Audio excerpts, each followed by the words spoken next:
Yo, everyone, we're starting the stream, doing some Phoenix Wright Ace Attorney, Rise from the Ashes. Yeah, let's go.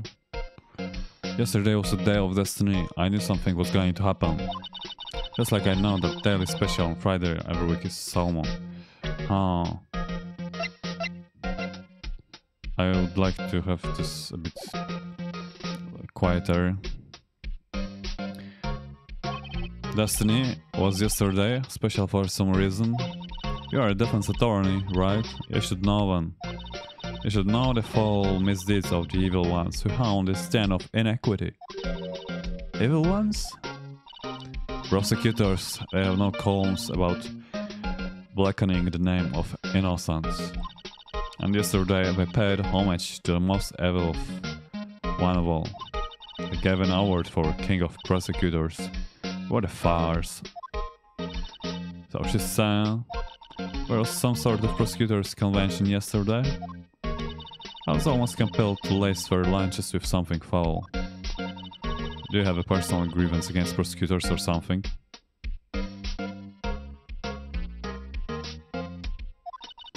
Or is there some kind of scientific evidence of this evil? Young miss, mock me at your own risk. You'll soon find out why they call me the cuff-up queen. Ew. The most heinous of all the evil ones. The one they awarded yesterday. It was in his car that they found the body. Prove that he devours the evilest lunches of all. Really? Really? What? I'm totally confused. One thing's clear, this lunch lady has a thing against prosecutors. Okay. So... I will record one sentence or something because I want to check the sound, because I think it may be too loud or something. Okay, so don't worry, 1 moment.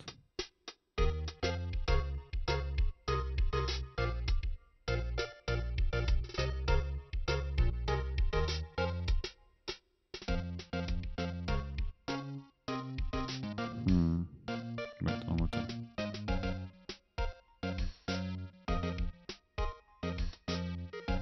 No, it's...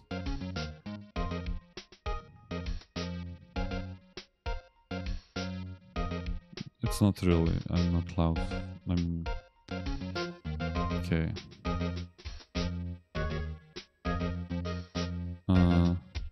Wait, now what? Huh? The recording? What the... Why did I not hear? It should be... Yo, Link in time, what is up? How are you doing? Nice to see you. You first. What? Scientific paper was published today. That's great, you know, that's great. I actually passed this test I had today, so that's also good news. You know? Oops, monitor on. Oh my god, like, I don't hear the... What? Wait, something is wrong. This is mic number 2. What is mic number 2 for? And mic... No, this is mic number 3. Okay, I see. Today's your grandma's 87th birthday. Congrats. Lincoln Times, Adrian grandma. Happy 200 years. Happy life for your grandchildren. Right? That's the good wishes. Good luck day. Yeah, and you know what, Link? You cannot believe. You won't believe. You know what? Yesterday on the stream, I was talking with Daryl and Tyson on Discord. And yeah, we were talking. I first time heard their voices, like... It was fun actually. So I've heard them, I had to change the way I stream right now. So yeah. Awesome. Yeah. Okay, so I will play like this game a bit because for now I'm tired, to be honest. I've gone to sleep at 3 a.m. I wake up at 6 or 7. So I'm tired, just tired. But I was having full day of lectures at school and then I have tests, you know. When I was at lectures I was feeling sleepy a bit, but that's you know.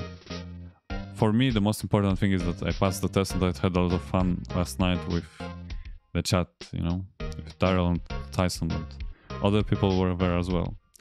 So what exactly was it that you witnessed, Mrs. Star? It was a fascinating spectacle to be sure. I don't feel I know what they say when they talk about a woman's wrath. To see Lana Skywell that knife, so... Her knife flashed in anger, bringing him to a sad end. It was truly a sight to see. You mean you saw the very moment of the crime? The sound of his silver ties to this world being cruelly cut still ring in my ears. And the rhythmic beat of Lana Sky's knife. Wait a second, you know Lana Sky? Of course, it's quite a feat becoming chief prosecutor. How many lunchboxes of sin did she pack to make that journey, I wonder? She always travels light. I have to like maybe change the voices for those girls a little. I don't know. Now, why would this pretty lunch lady know the chief prosecutor's name? Could we ask you a bit about yourself, Mrs. Star? I come here every day to sell lunches. I import only the freshest and best from the Far East. For some reason the box lunches are a hit here. Why not make lunches here rather than import them? Do you say something? No. Only true connoisseurs can understand. Tell me if the music of the game is too loud or something. I can make it a bit quieter. I don't know. The kind you can only tell someone who has tried General Salt Trilobite lunch set. I'll never mind, you win. Like for me actually it's loud, but maybe it's only for me. Okay. I don't even want to appreciate part of a Trilobite's flavor. Anyway, I come here every day to sell lunches. My boyfriend works in the security room here at the prosecutor's office. Your boyfriend? See the security room over there? The glass walled booth? I sell my lunches and since I'm here anyway, I drop in to see him. Since you're here anyway, I guess selling lunches is more important than romance. Okay, that was recorded. This is... I need to check, you know, so one moment. Okay, I will mute this a bit. To here.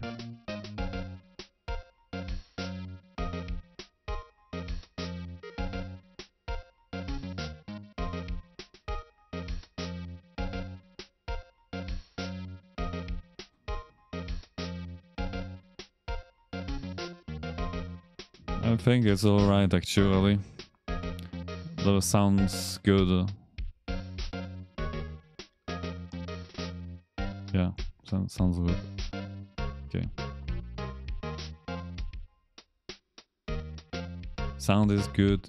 So to scientifically analyze the data available so far, you, Mrs. Star, are a lunch vendor with an ulterior motive for coming here. Useful analysis, not.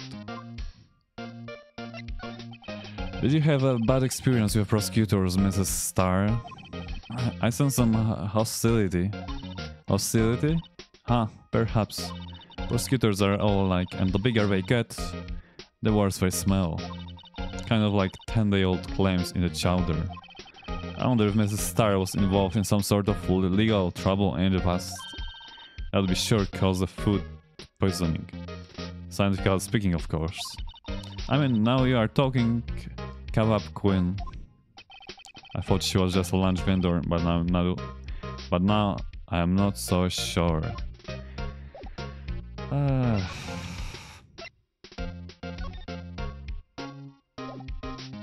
don't know, I will just present her that. About this card. Lunchtime vendors only accept cash, no cards.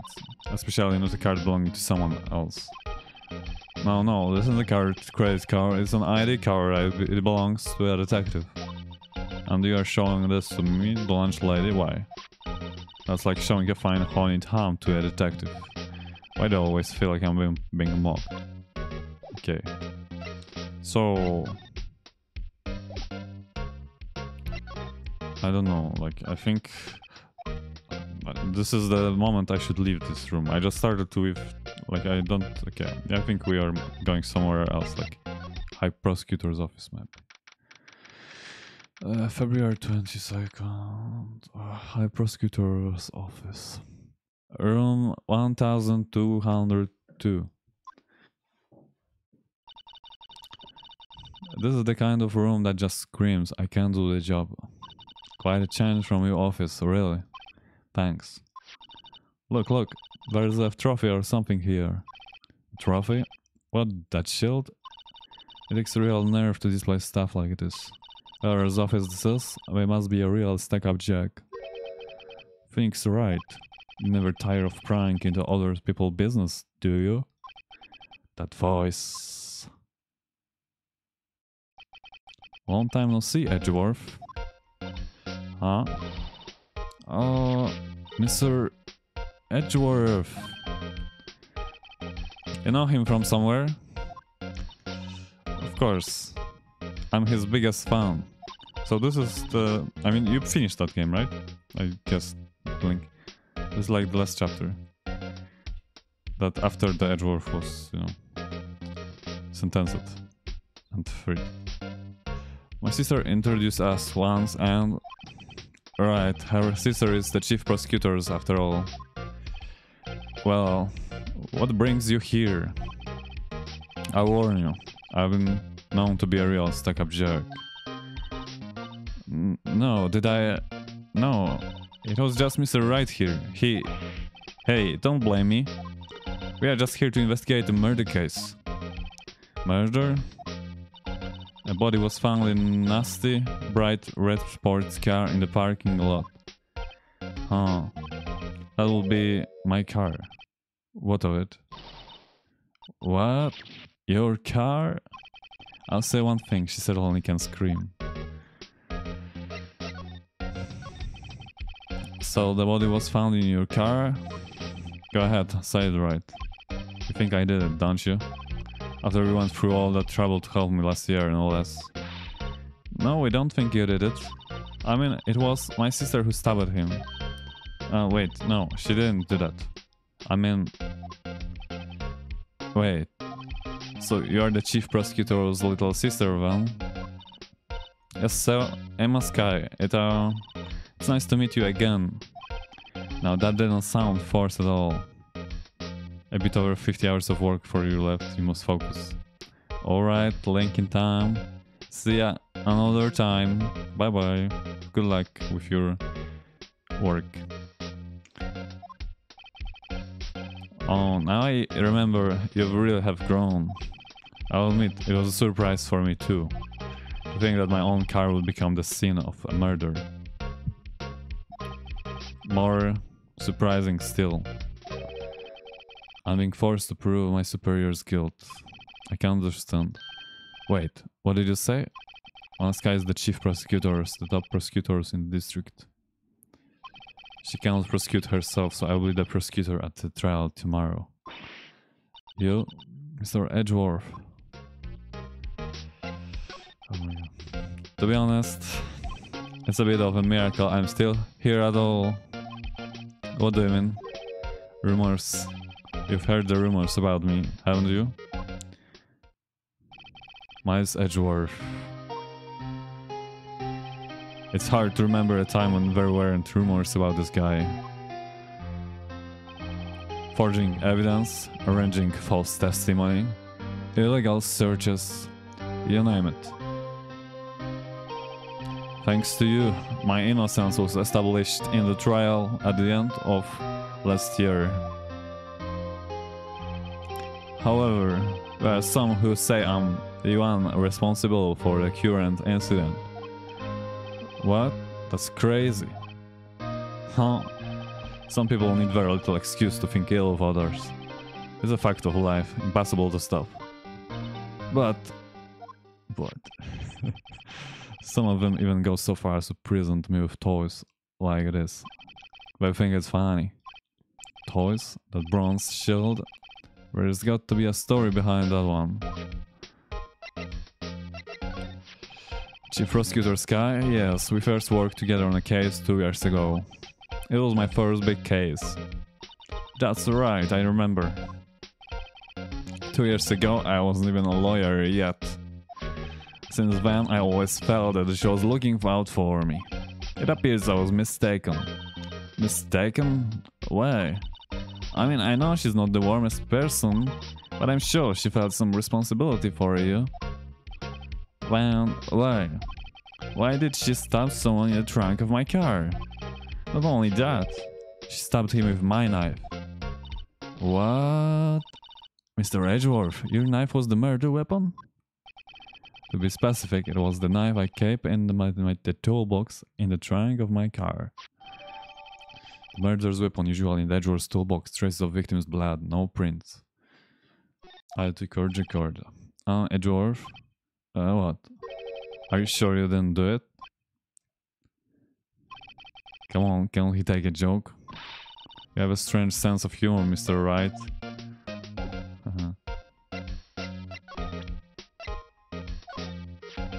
Say, Edgeworth, I was wondering about this. Mr. Wright? Huh? What? Are you sure you should be showing that to Mr. Edgeworth? Oh, he'll take it for sure, won't he? I wish I could be on the same side as Mr. Edgeworth. Well, then my sister will be found guilty. If she sighs them deeper, I'm going to start getting depressed. Okay. It's against my policy to discuss evidence with the defense. Especially with you. He doesn't like you much, does he, Mr. Wright? Nah, with Edgeworth it's never personal, it's all about winning tomorrow.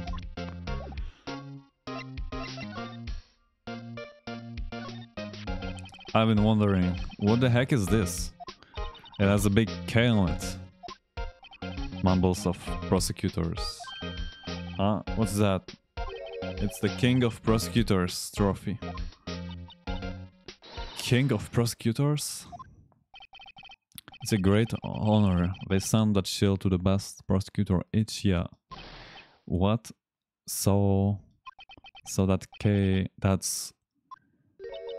K stands for King? Yeah, you got a problem with that? I didn't design the thing. King of Prosecutors, kind of like Employee of the Month, only better. Only better. Even the Edgeworth, King of Prosecutors at the PD on the day of the murder. My neck is weird. Wow, this jacket is even lacier than his usual ones. This must be his lucky trial jacket. Lucky jacket, right? I've never seen him wear it. I'm sure there's a story behind why it's in frame. Maybe I'll be naughty and take a picture. She's getting way too excited about this. Okay.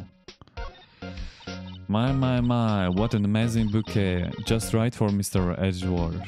No kidding. Hey, where's the card on it? Back from the dead. Wendy. Wendy? I've heard that name somewhere before. And besides it, a giant steel samurai.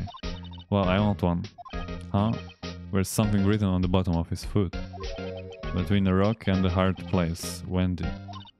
Wendy is Mr. Edgeworth's fiancée? I don't think so. Okay. Oh, cute, what a pretty tea set. I go more for the instant tea bags myself. Amazing, the drawer below is filled with packets of tea leaves. They're all sorted by place of origin and flavor. Look at this royal blend, what an exquisitely splendid concoction. Where is such a thing as taking a hobby too far? Wow, these are all case files? They are stacked up to the ceiling, there's even a ladder. Odd. I thought Edgeworth wasn't good with heights. He must have someone get them for him. Strange. Why did I just picture Detective Gamshu? He must study this case report so closely. He's so cool. He wouldn't say that if you saw him sweating bullets up on that ladder. Hey, a chessboard.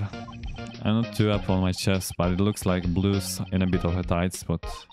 Red knights have surrounded the blue pawn. Huh? Those horses are mounted knights.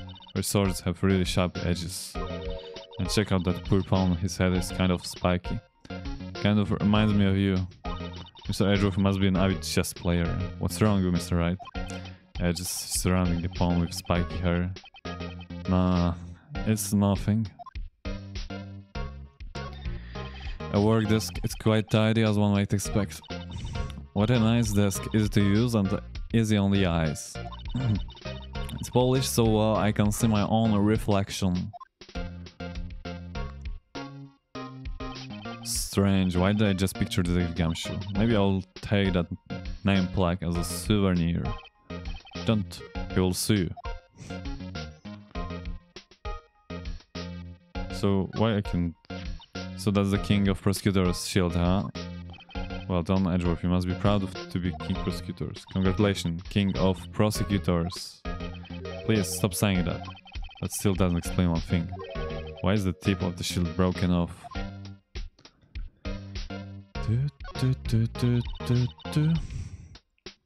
Mr. Edgeworth has such a comfy sofa. Sofas like this make me want to curl up and take a nap. I bet he pores over his case files here until the wee hours of the morning.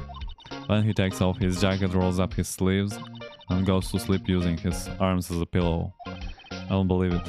She's actually dreaming about Edgeworth working. I bet in the morning he has sofa hair, a little creases in his cheek from the seams. It's so cool. Sofa hair is cool. Yeah. Is it?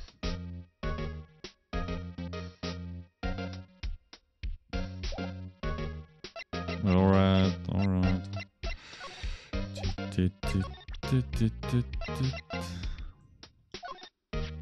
So basically, this says you're the best of the best last year, huh? You can take that foolish grin elsewhere, right? I lost a day of work to receive that travesty. Huh? Why is that? I had to go to the police department to receive that broken shield. The police department? Yes, right next to the police station downtown. You've been there, haven't you? Where Detective Gumshoe works? Yeah. I was wondering something about your shield. Why is it broken? What does it matter? I've got more important things to worry about. Oh, right. He doesn't seem too concerned about his award, for better or for worse. Yesterday was a very busy day for the prosecutor's office. Maybe we should ask him more about yesterday.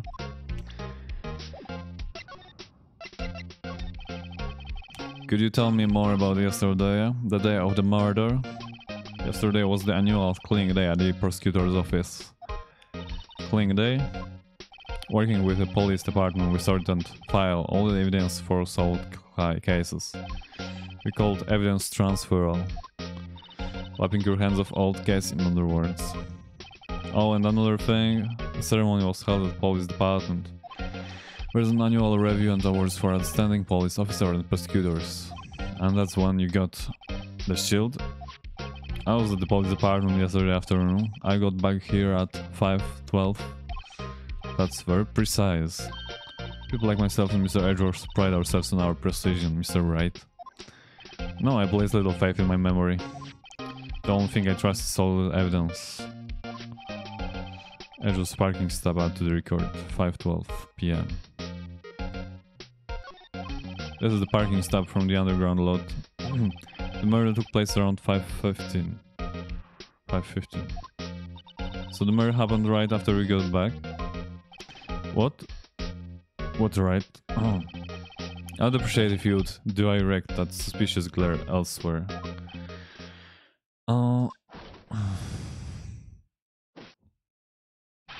Excuse me, but it's Mr. Edgeworth anywhere on the premises? Edgeworth, what is it? I'm here, sir, at the request of the chief, sir.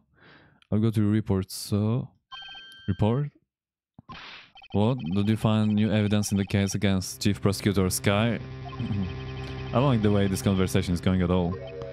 Sky, sir? No, sir. No name of that kind, sir. No intensity report, sir. I think I just heard Edgeworth's lead blow. Mr. Edgeworth's lead isn't on very tight, is it?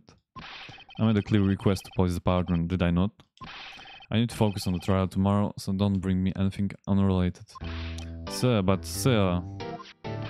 I'm just following orders, sir. They told me to bring this to you. I wasn't aware of the particulars of your... Give me your name. Yes, sir. Mickens, sir. Officer Mickens. Right, Officer Mickens, take your report and leave. And good luck with that raise next month. Whimper. But sir, I didn't know. Poor guy, looks like he was absent on the day they gave out the brains and good luck.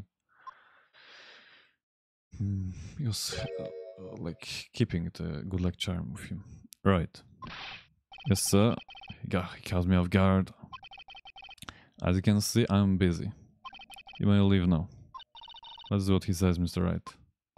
The victim was a detective from the same department as the patrolman just now. Go down to the police department. You can ask more there. Thanks. He seems to have finally calmed down at least.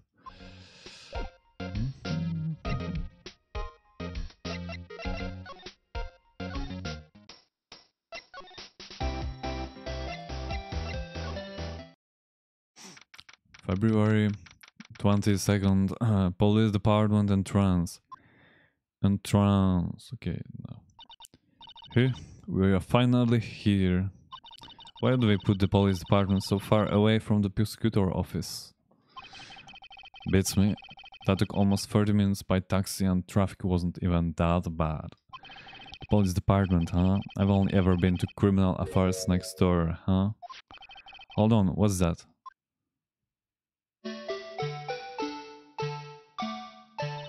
Disturbing. Why does it undulate like this?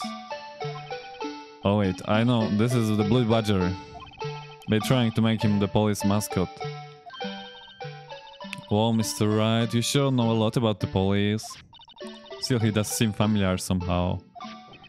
Forget the Blue Badger. Who's that next to him? Someone appears to be dancing with the Blue Badger. Oh, he noticed me. He sure is running over here fast. Hey, pal. What are you doing here? That's my line, Detective Gamshoe. So basically, why were you dancing over there?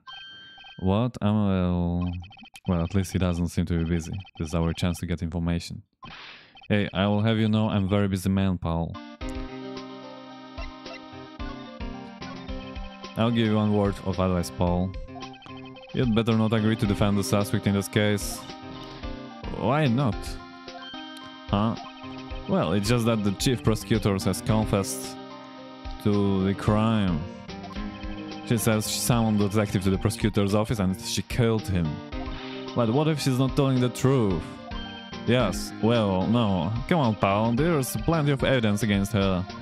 But what if the evidence was faked? Hey, Paul, can I speak to you for a second? Huh? Me? Why is this little girl so peeved at me? She's a relative of the suspect. She's Lana Sky's sister. What? The chief prosecutor's little sister? Just please investigate these cases carefully, okay? Scientifically.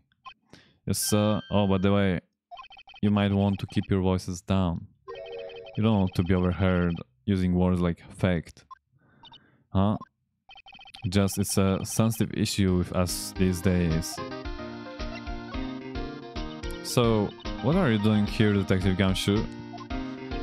Me? Oh well, nothing really. They kicked me out of criminal affairs. What did you do this time? What do you mean this time? When, what happened? I know things are busy right now. I mean, with my sister's case and all. It's true, we never had a chief prosecutor's murder anyone before. Only the highest ranked people are being led into criminal affairs now. The lowest ranking guy in there is our chief of detectives. We are not letting any of us rank and file detectives in at all. None of you? I know this is an important trial, but isn't that outlaw? So anyway, I thought I'd spend the day getting the Badger dance down pat. Isn't there anything else you could be doing? The chief of police himself is directing this investigation, Paul. And Officer Marshall was assigned to the underground parking lot. Officer Marshall? Now that I think about it, Emma did seem to know that Marshall guy. A patrolman in charge of crime scene. It's unheard of, Paul.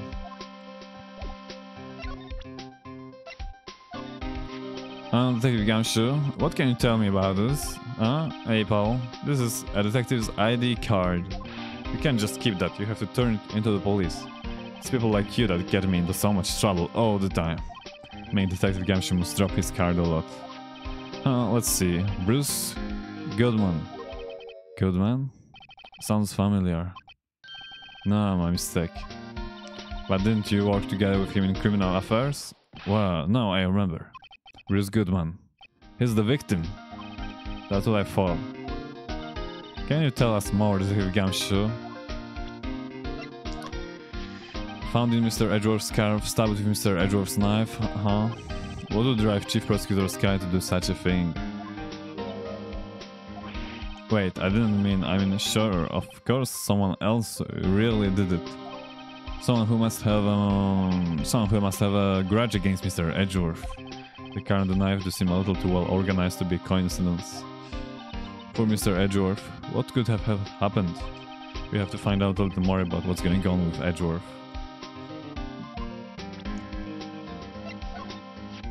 Hey, that's it. That's the King of Prosecutors award that Mr. Edgeworth got yesterday. Were you at the awards ceremony, Detective Gumshoe? Of course, Paul. I got an award for diligence myself. Oh, congratulations. I was wondering why is the award a shield? And why is it broken? Oh, there's a reason. I will tell you what it is later. Apparently he's forgotten. Yes. But I was proud of Mr. Edgeworth for winning that award. Even with all naysayers in the prosecutor's office. Naysayers must be because of the rumors. Found in Mr. Edgeworth's cup, yeah. I read that already before.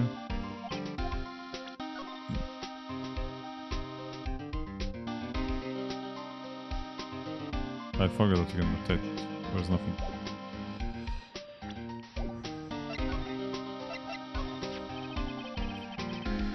So, this ID card belonged to the victim. He was a detective like myself. Detective Bruce Goodman. Oh, don't you think it's strange? I mean, why would the victim's ID card be lying on the ground where we found it?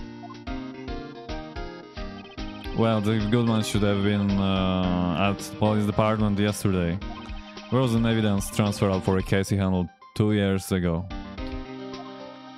Evidence transfer, Mr. Edgeworth mentioned that too. But Detective Goodman was killed at the prosecutor's office. Well, that's the thing. It's hard to say this, but what is that Chief Prosecutor's guy called him out there to this parking lot? And the last guy confessing as much. He's in a tough spot, again. Again?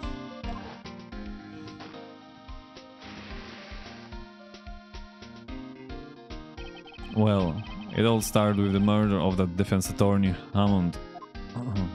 Was it? But Mr. Edgeworth was found innocent.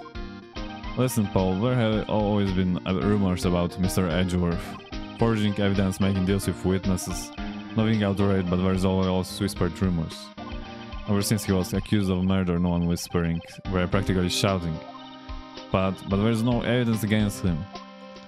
While Mr. Edgeworth has always had unusually strong ties to department high-ups, it's only natural that people would be suspicious.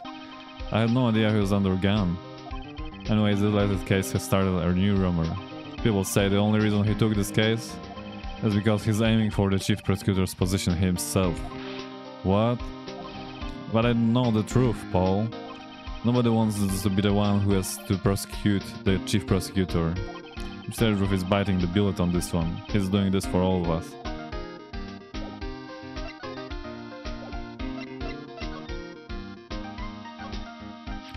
I was wondering about that. What? The Dancing Bull Badger? It's my masterpiece. You made this, Detective Gumshoe? The chief threw together some designs and I just did my thing, Paul. Nice work. It's battery powered, so it can go anywhere. There's no switch, so it just dances until the batteries die. Poor Blue Badger failed to dance until he drops. Blue Badger panel, a work of art designed by the chief of detectives and created by Detective Kamshu. And that's all I know about it. I'm not officially on the case, you know. Thank you. Why aren't you handling the case, Detective Kamshu? We met the guy who is... what was his name? The guy in the parking lot. That would be Officer Marshall. He was appointed directly by the chief of police. Officer Marshall, is he some kind of Wild West sheriff or something? No, Jake Marshall is just a regular officer from West Los Angeles. For a moment there I wasn't sure. Look Paul, let me try to make things a little easier for you. Show them this and they will let you examine the crime scene, maybe. See from the Gamshu letter of introduction, I was here to investigate the crime scene. I'd be surprised if this gets us anywhere. Just act like you're supposed to be there and nobody will look at you twice, Paul. The detective in there looks pretty busy. Just imagine right now, behind those doors, police drama in action. Somehow that thought fades too exciting. Look, that patrolman is saluting the other guy, he must be a detective. And then I said, hey, you did that. Your soup will get cold, buddy. That's hilarious, sir. I laughed so hard I cried. I guess he wasn't saluting, he was wiping tears from his eyes. They make a good pair. Mr. Wright, do you know why patrol cars are painted black and white? No idea why. Well, I think they are designed after a panda. A panda? Not that I have scientific proof, it's just a theory. A game theory. How do you mind me asking how you came up with that theory? It was when I was on a school trip, I saw a patrol car and it came to me. We had just been at the zoo, see? What about zebras, or do they not have toes at your zoo? The banner here is announcing the crime fighting campaign. Nice slogan. I wonder if they will be selling fingerprinting sets. I don't think it's that kind of campaign. What family wouldn't want a set at home? It's good for finding out who snuck into the cookie jar. I think most families can figure that out without the extra help. I always get excited when I come to the police station. Why is that? It just feels like I've jumped into a movie. Huh? You know, with all the police and criminals... Well, I don't know if this is all that exciting. Sure it is. Look at those two officers over there. They're probably talking about the latest bust. Funny, I thought they were talking about the weather. Usual wanted posters hanging up on the bulletin board here. Do you know this face? If you do, dial 911. You know, Mr. Wright, I've always thought it was kind of funny. I've never seen anyone who looked like the people in these posters. They hardly even look human. She has a point. I was wondering about that. What? The Dancing Blue Badger is my masterpiece. Oh, so... You made this image? Okay.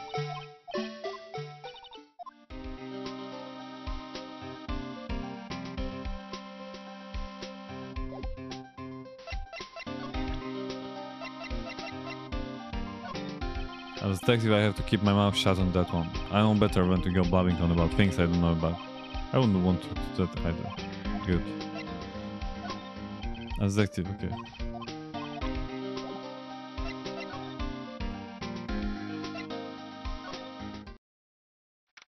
February 22nd. Underground parking lot. Looks like the investigation is still going. I have to be getting back to the shop. Sorry, looks like I will be stuck in this pit till the sun slips. I'll see you in my dreams tonight then, baby. Baby. Oh, still here? Hello. Why the surprised looks? Didn't I mention I've got a boyfriend in criminal affairs too? What happened to the security guard? Hey, what's wrong, Bambina? You are looking like a doggy that's lost its heart. Jake Marshall. Strange guy to put it in charge of a crime scene. There's something I want to ask you.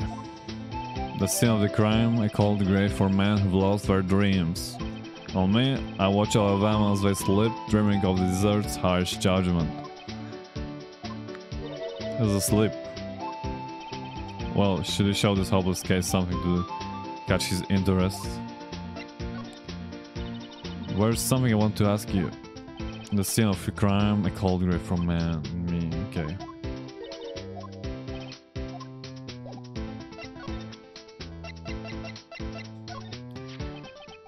Would you mind reading this for me?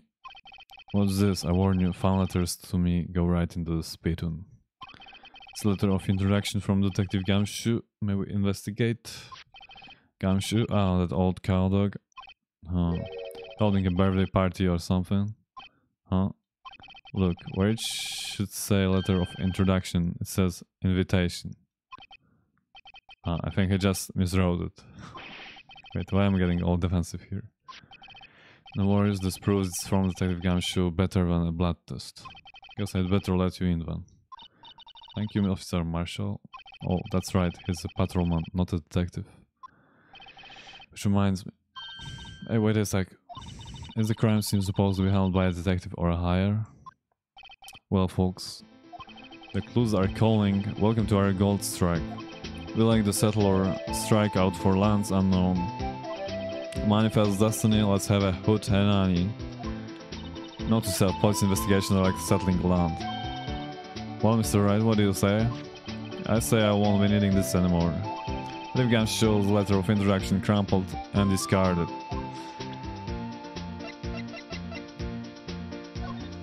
Alright, compadre, count to 3. Huh? You gotta do that if you are going to draw evidence on someone. That's what we do in Texas. Remind me never to visit Texas.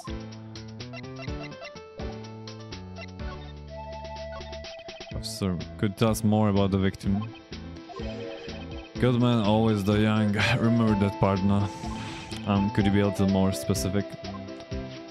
Bruce Goodman. He was a detective, right? Well, aren't you a fast, fishy doggy bird now? Detective Goodman was stabbed here at 5:15. The smiling Madonna told me the tale. I think he means the witness, Mrs. Angela Starr. One stab to the chest, a fine piece of work. This here is the autopsy report. Goodman autopsy report. Death due to loss of blood, one knife wound, died within an hour and a half of 4 p.m.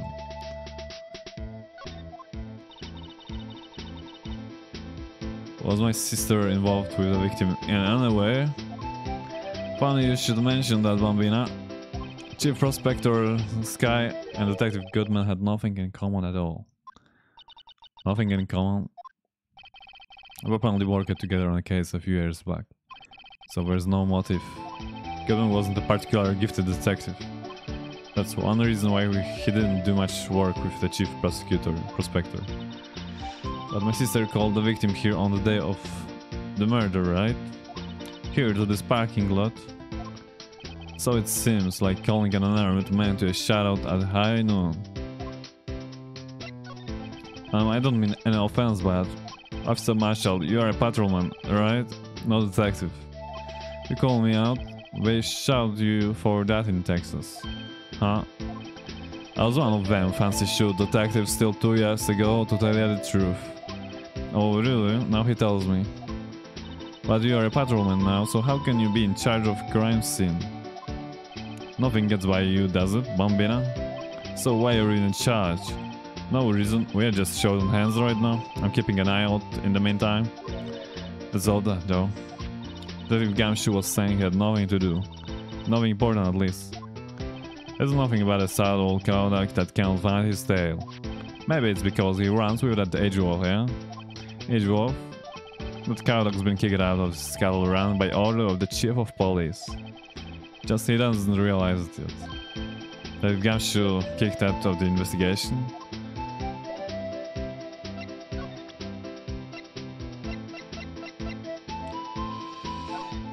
Alright, compadre, count to 3.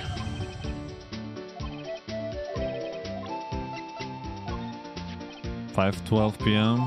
The prospector's bright red steed came in a trot like a real slow like. A trot. My Madonna tells me the crime occurred 3 months later. So it seems that the chief prospector was lying in wait. Maybe waiting for her prince to ride on his bright red horse. So what you mean is, the killer intended to use Edgeworth's car all along? A toy shield fits the boy well. What exactly could you shield with that? A toy knight, maybe? Officer Marshall, don't you have anything good to say about Mr. Edgeworth? You don't like him, right? We get the point. You know, when I was a detective, I got one of these. Let me guess. Did I have a K for King of Detectives on it? Hey, they could use the same shield over and over. Not to sell, the prosecutor's office and criminal affairs are surprisingly cheap. You know, they've gotten cheaper with every passing year, I tell you. Alright, compadre. What's that? This detective Guzman's ID card, strangely enough. We found it a good distance away from the crime scene. Go distance in this rat hole. If you want distance, get yourself to Texas. Texas? This is a tiny little crime scene in a tiny little town with tiny little evidence. What difference does a few yards make, compadre? Note self, if you encounter suspicious evidence, think of Texas. There's no better way to start than to hang out with the pros. Yeah.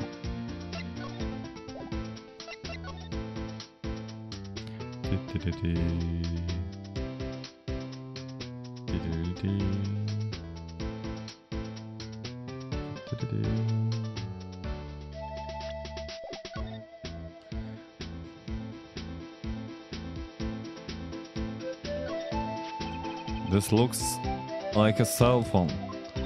Scientific analysis would suggest this belonged to the victim. I can't think of anyone else it could belong to. What's so scientific about that? Should we check it out? Right, let's check it out.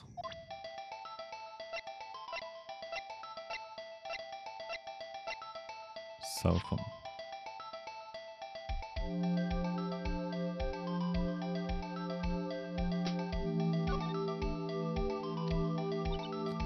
This phone's still on the radial screen. Radial? Mr. Wright. Most phones keep a record of all the calls you made and received. You just press the blue button to display the last number you called. Convenient, isn't it? I'm surprised you didn't know about it. Sorry to disappoint you, but even I know about things like radial. I'm sorry. It's just you never know with people from your generation. Whatever, let's check this phone out.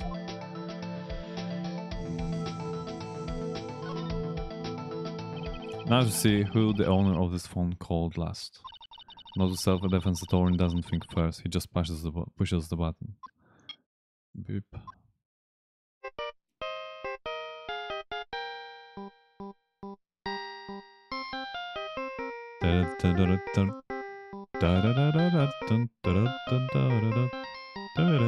Samurai song.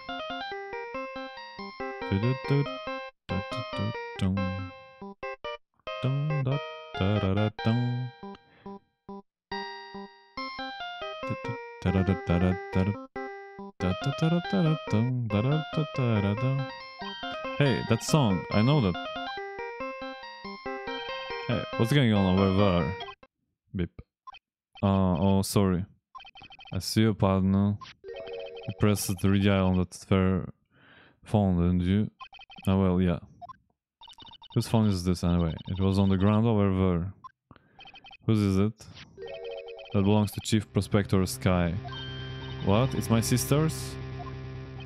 He apparently dropped it when she was taken to custody right after the crime. Look, the last call was made right when the murder occurred. Looks like she was fixing to call someone. Except she only spoke for a few seconds according to this. Who did she call? No idea. Sorry, partner. Now I got a question for you. Pardon. I heard the phone ring just now. One of those newfangled ring tunes. Oh, that? Oh. I'm sorry, that was my phone. What? Your phone? Yeah, it's kind of strange, but someone called me right as we picked up the other phone, a wrong number. Hope you are not lying. I shoot you for that in Texas, partner. Oh, I've incited the wrath of the Lone Star Patrolman. Cell phone add to court record. Last call made at 5:18 on the day of the murder.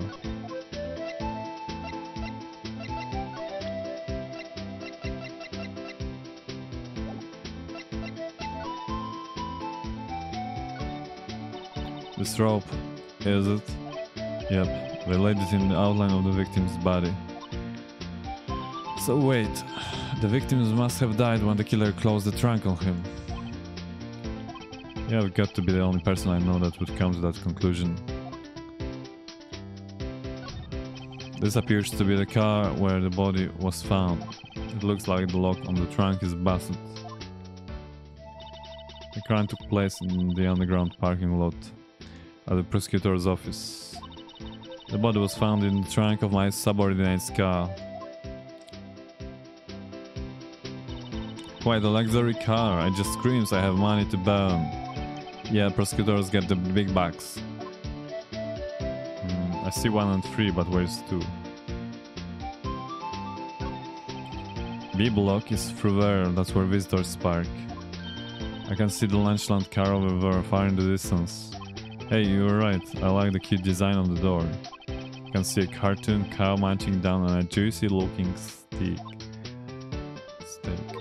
Doesn't that strike you as a little creepy? Just don't think too deeply about it and you'll be fine.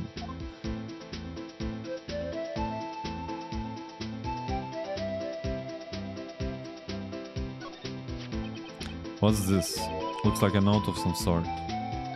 Look, something's written on it.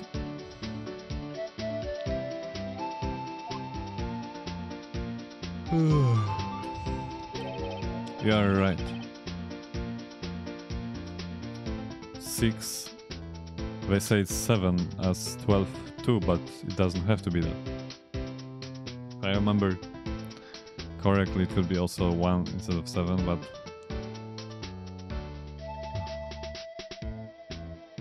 15, 6, 15.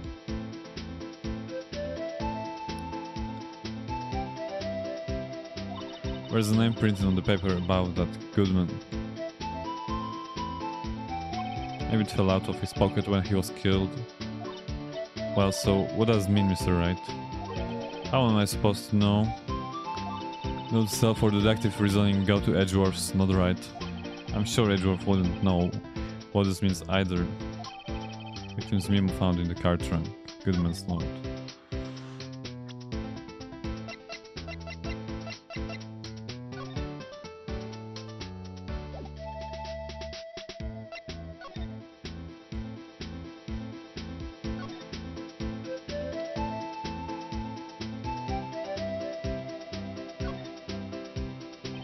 There's no need to push this again. What's wrong? You look like I do during finals. Never mind, it's nothing.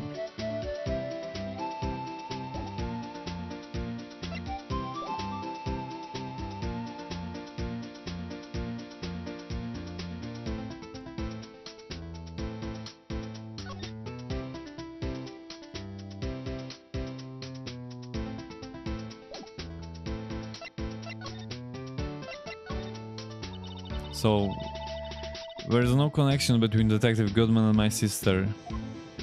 That's correct, but where's the goldmine of evidence against her? And the prospector tomorrow is none other than Edgeworth himself. I'm afraid your sister's fate is decided, Bambina. Many condolences. Officer Marshall. Yeah, Bambina? How can you say that? You're my sister. You are... Is there something between this cop and his sister that I don't know about? I apologize, Bambina. Something must have gotten to me. Maybe it's that dry wind that's blowing through the prospector's office. Dry wind or ill will, someone's up to something here, but who? Suspicions about Mr. Edgeworth have been flying around for nearly 2 years now. Forged evidence and darning testimonies, you mean? That's unbeatable because he did whatever it took to win. Unbeatable, that is, until he met you. But rumors are just rumors, aren't they? These are prosecutors we're talking about. Evidence is everything to them. If you follow the rumors about the Edgeworth to their source, you find one person.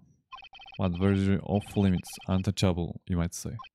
One person who... Hate to say this, but it's your sister, Bambina, Chief Prospector Lana Sky. What? My sister? Edgeworth couldn't rustle all those cattle by himself. Some people load their guns with bullets, some people load them with deals.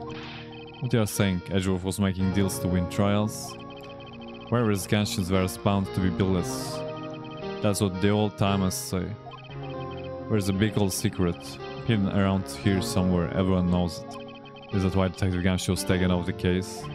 Did we target him because he was close to Edgeworth? So well, how are we doing, Mr. Wright? I guess we've got some clues. We have an autopsy report note from the victim and a cell phone. So you think we'll be okay?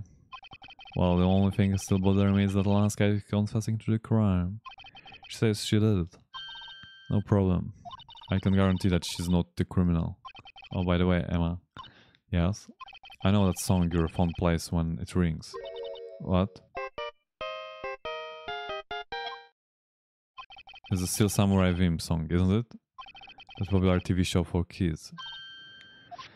The phone that rang earlier wasn't mine. It was yours. At 5:18, just after the murder took place. Your sister called you, didn't she, Emma? I'm sorry.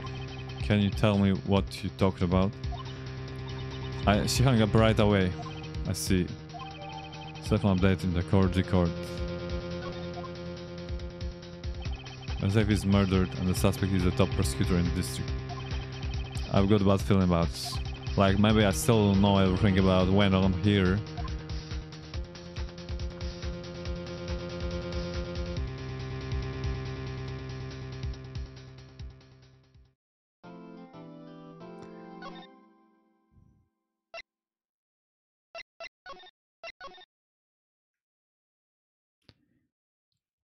Day 2. February 23rd, 9:34 AM, District Court, Defendant Lobby number 2. How did the investigation go yesterday, Mr. Wright? Frankly, there are still a lot of grey areas. Or rather, the whole thing is one big grey area. Don't worry about me, no matter what the outcome. I'm ready to accept my fate. I believe in you, sis. Mr. Wright, let me offer you a word of advice. Yes? A defense attorney should never believe their client. The defendant is called to trial because they are suspected of wrongdoing. Never forget that. Mrs. Sky, you remind me a lot of Mia. But there is one decisive difference between you and her. And that is, you're not a defense attorney. I believe it's almost time for the trial. Good luck, Mr. Wright. My first trial without a fee helping me. No one's going to bail me out this time. Yet I will be alone in the. So I have to discover the truth all by myself. Let's do it, Mr. Wright. I'll be with you the whole way. February 23rd, 10 AM, District Court, courtroom number 9. Court is now in session for the trial of Mrs. Lana Sky. Defense is ready, Your Honor. I know I'm reading everything in one voice, but maybe later. The prosecution has been ready for a while, Your Honor. Edgeworth. It's been 2 months, but I haven't been in a courtroom since his trial. I hope that personal feelings will not be a part of the proceedings today, Mr. Wright. I'll choose the path I think is right, regardless of what those around me might say. The judgment to be made here is in our hands, not those of anyone else. Very well, Mr. Edgeworth. Your opening statement, please. The Chief Prosecutor Zlanaska has committed an unpardonable crime. Not only this, but she was rash enough to commit it in the prosecutor's office lot. Wow, he's much more forceful in person. I still don't feel like confessing to everything. However, she will now pay for her rashness with her life. Claire was a witness to her crime. A professional witness. Well then, call your first witness, Mr. Edgeworth. Prosecution calls its with the first witness, Mrs. Angel Starr, to the stand. Cover, up, Queen. Huh? Haven't I seen you somewhere? You ordered the caviar lunch, right? Oh ho, caviar. I've never eaten caviar before. The judge is really wolfing it down. Ah, and for you I have a fista bowl. Thanks. Will the witness state her name and profession? And you saw... Did you order the fingerprint lunchbox? It's too early for lunch. Your name and profession, please. Well, Your Honor, how does it taste? So this is why everyone raves about caviar. It's so tasty it hurts. I always thought caviar would taste like pickled tapioca. What the heck does pickled tapioca taste like? Name, profession, no. Me? The name is Angel Star. Don't go forgetting it. I find myself ruining Lunchland these days. It's that what you wanted to me to say, Mr. Edgeworth? Very well, witness. Please describe the incident to us. The prosecution will wait. I'm not finished eating. Hurry it up. Very well, Mr. Edgeworth. As you know, we usually call on the police to provide a description of the crime. Your Honor, as Mr. Edgeworth has said to the court, I'm a professional. Uh-huh. What exactly does that mean? 2 years ago, Mrs. Angel Star was a special investigator with the police. She was the first-rate homicide detective. What? Mrs. Star was the detective? Uh-huh. I know who you are. Kebab. Kebab Queen Angel Star, Your Honor. Long time no see. Very well, you may continue with the description, Mrs. Star. Just who is this lady? If I might have the court's attention over here. The parking lot and the prosecutor's office is divided in 2 blocks. A block is for the prosecutor's office personnel. B block is for visitors and clients. A chain divider separates the 2 blocks. I suppose that's to keep visitors from taking up prosecutor's spaces, yes. The crime took place by a car in the back of A block in the car's trunk.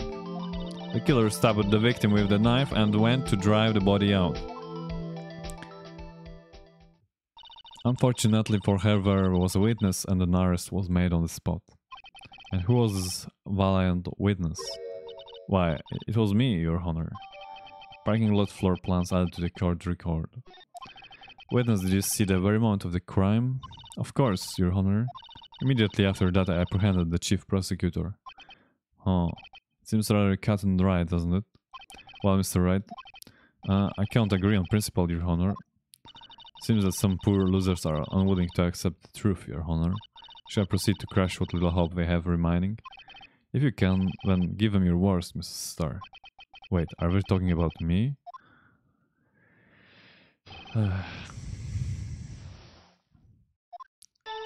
Somehow I always knew a day like this would come. I was on my way to deliver a lunchbox to my boyfriend. When I sensed something, perhaps it was my finely honed detective's intuition at work. Through the wire fence I saw the chief prosecutor standing next to a garish car. The chief prosecutor was holding a knife in her right hand. Then she thrust the pointy tip of the knife into Detective Gallman's chest. Bringing a lunchbox to your boyfriend? How touching. As you can see, there is no room for doubt. The key point of your testimony seems to be nothing other than the point of the knife which we saw being stabbed in Detective Goodman. So, how does it feel to be so utterly crushed? I'm still thinking about that. It's merely a flesh wound, Mr. Wright. Very well, Mr. Wright. You may cross-examine the witness. Witness account. Cross-examination. Somehow I always knew a day like this would come. Hold it. How did you know? I respect the prosecutor's basic abhorrence of crime, yet their methods are ugly and twisted. Twisted methods will always lead to tragedy. The lunch lady's uninformed opinion is duly noted. Given that they are used to erasing inconvenient evidence at their whim, killing of a detective that knew too much is merely an extension of that. Mrs. Starr, do you have something personal against prosecutors? I thought that I'd found my dream job when I became an investigator. And if I hadn't been laid off by those prosecutors over there, I would still be one. Laid off? She was fired? Dream prosecutors are nothing more than worms. That said, I'm a pro, as you know, my testimony is unbiased and flawless. Very well. You may continue, Mrs. Starr. I was on my way to deliver lunchbox to my boyfriend. This boyfriend, he's a detective? Not that boyfriend, that security guard. That boyfriend? You have several? Yes, this boyfriend, that boyfriend, and the other boyfriend. Care to join? The yet another boyfriend position is still open for applicants. I will stick with the lunches, thanks. Notice that the judge had to think before replying. The security guard room is in the lot in A block. It's up on the second level, so you can see everything from there. That would be the room with a security sign. Yeah. Incidentally, did you bring your lunchbox by car? Since I'm a visitor now, I park it in B block. So, she was in B block when she witnessed the crime? When I sensed something, perhaps it was my finely honed detective's intuition at work. Yeah, how she like get that? You sensed something, so you're saying you had premonition of the murder? It felt like... How do you say? Oh yes. It was like the feeling you get when you view a pumpkin chock full of seeds. I have no idea what that means. Speaking of a detective's intuition, wasn't the victim Mr. Bruce Goodman also a detective? He was like a young cheese. A young cheese? A pale white cheese, not yet a tangy with experience on the streets, a greenhorn. Then I must be hard, yellowed, and sharp as a tack. Yeah, with the odor of an old cheese too much. In any case, there in the lot, I felt something stirring in the back of my mind. Through the wire fence, I saw the chief prosecutor standing next to a garish car. By garish car, you mean Mr. Edgeworth's car, yes. Mr. Edgeworth's? Incidentally, the knife with which the victim was stabbed was also Mr. Edgeworth's, wasn't it? Indeed it was. Huh, what a nutcase this is. And the person you saw, you are sure it was the defendant? I saw her from no further than 30 feet away. I'm certain it was her. If she's telling the truth, we are doomed. Let's just do what we can. Even if we don't have any proof, we can always nitpick. Witness, in your testimony you clearly stated the following. Prosecutors are nothing more than worms. Ergo, you are biased witness. You might want to keep those silly opinions to yourself in the future, rookie. Huh? Rookie? As you are willing to risk the consequences of doubting me. I will fry you like a fritter, crispy on the outside, chewy on the inside. That was inspiring. I believe I've heard that tagline elsewhere. You could cry plagiarism? I'm relegated to the lowly post of lunch lady, but my instincts are honed. A photograph? You took this?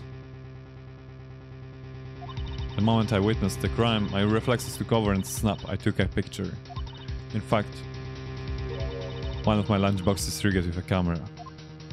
I suppose that's more exciting than just hanging it around your neck. Witness, why am I only seeing this photograph just now? You think I'd show it to you, a prosecutor? Think again. My boyfriend works in the photography division of criminal affairs. Well, this is most certainly the defendant. The moment of the crime is photographed by Angel Starr. Oh, this is unmistakably Lana Sky. So, what was the defendant doing at the time? The chief prosecutor was holding a knife in her right hand. Tell me more about this knife that the suspect was carrying. Well, I'd say the blade was about 4 inches long. Is that right, Mr. Edgeworth? Is this your knife after all? Yes, that's about right. Prosecutors are by nature well versed in the location of a man's vital organs. I'm sure it was easier than boiling an egg for my ex-sal surprised it. You can't testify as to her ability to kill an egg, I mean a person. Huh? Perhaps the chicken Sal said would have been a better metaphor. So the defendant was holding a knife, what then? When she thrust the pointed tip of the knife into Dave's Goldman's chest. Tell the court why you didn't try to stop this crime. You did see her raise the knife to strike, no? The defense has a point. Unfortunately, by the time I realized what was going on, it was already too late. Too late? Yes, the next moment the chief prosecutor brought down the murder weapon. I see, it's only a flesh wound, Mr. Wright. If we can make it. You said that before. Anything else? Speaking, Mr. Let's flow. Sounds pretty fatal to me. What do we do? Is my sister guilty? Let's just keep our heads cool and press the witness a bit, shall we? For some reason, having her panicking next to me makes me calmer. Don't smile like that. Somehow I always need. Okay, so.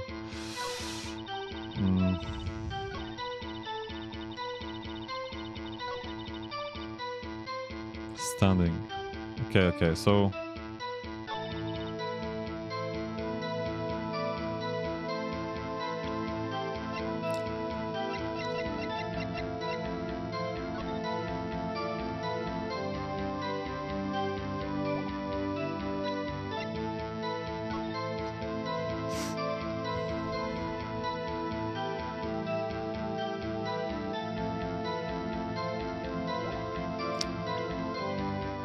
This crime photo.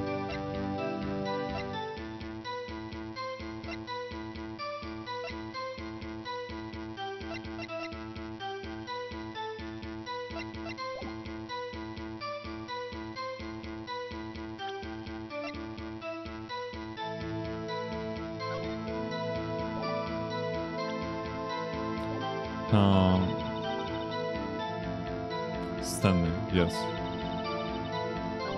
That's what she saw.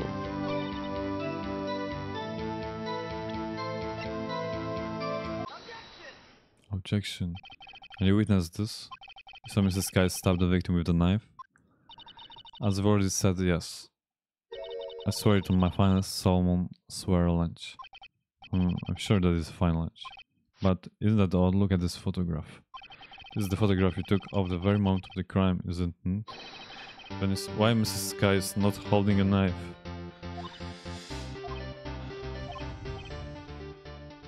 Mr. Edgeworth, your thoughts? Objection. That had to be the weakest objection ever, Edgeworth. It was still stronger than your ever feeble mind, Mr. Wright. What do you mean, Mr. Edgeworth? This photograph was not taken the moment before the stabbing. It was taken the moment after the stabbing. And how can you tell that? Blood splatter. Huh?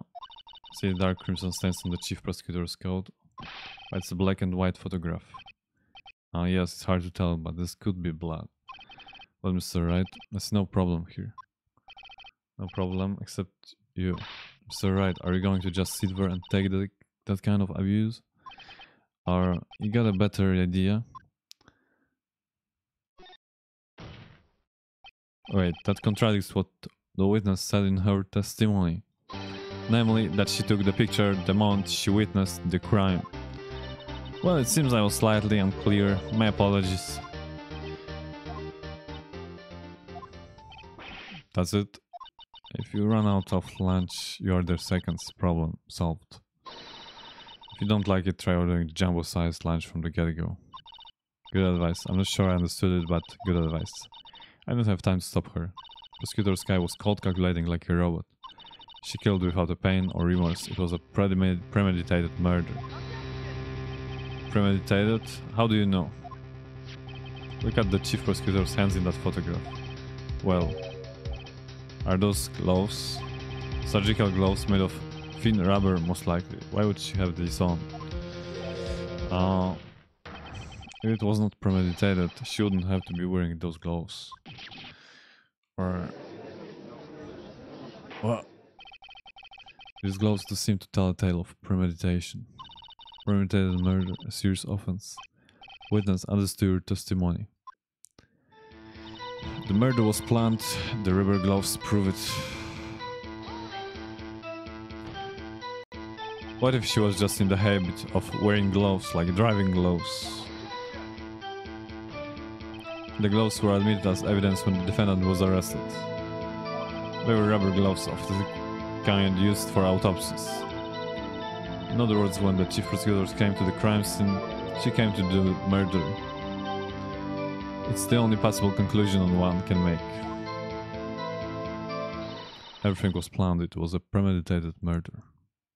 Crime. Are impressive. I'm sorry they took you off the force, Mrs. Starr. This is bad. She's got them thinking it was all planned. If she can prove this claim, the trial's already over. We've got to think of a way to show that this wasn't premeditated. It's only a flesh one, Mr. Wright. We can make it. You said that before. Anything else? Scientifically speaking, Mr. Wright, it's flawless. Okay.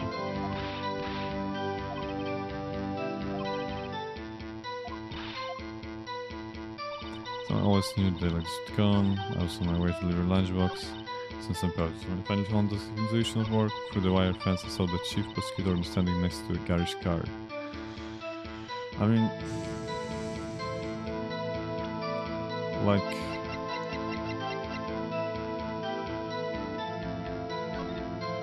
where's the wire?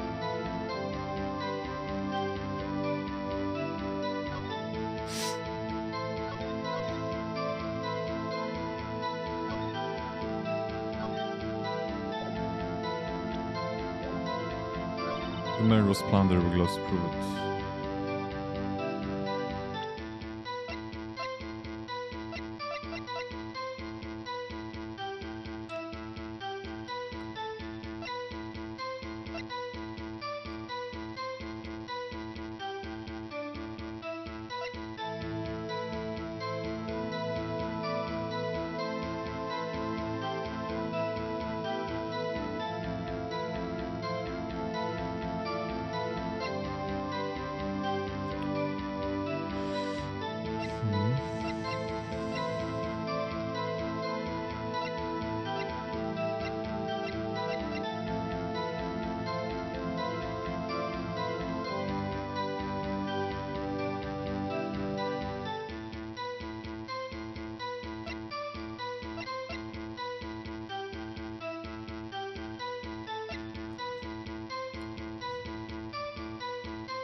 The rubber gloves prove it.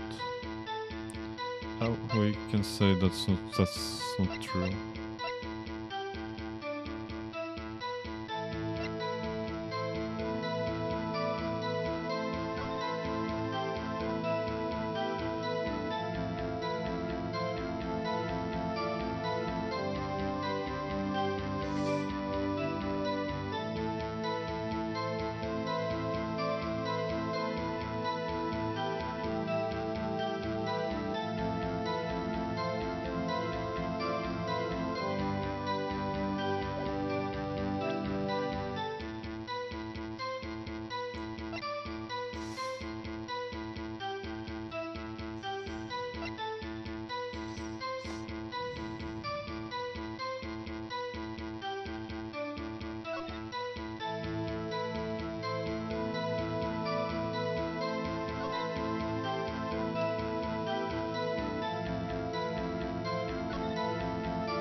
Like we're not green, so Good size plan.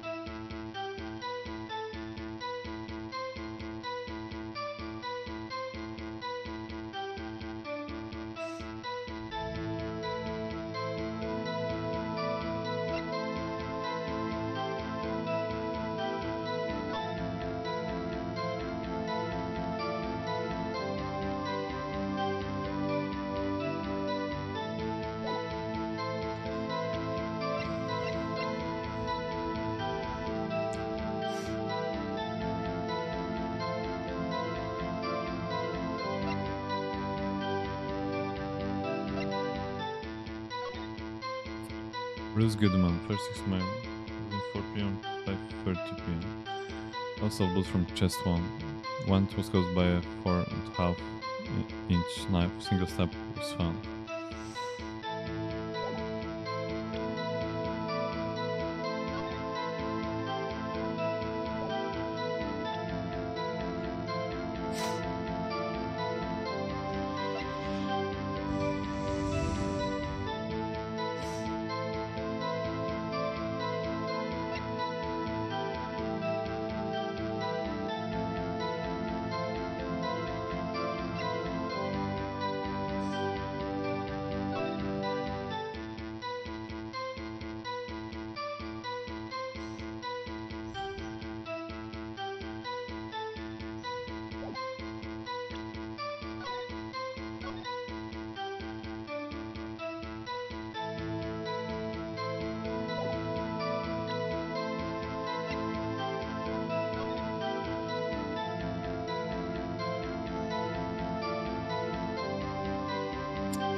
Oh my god, that's tough actually. Yeah. What we could do?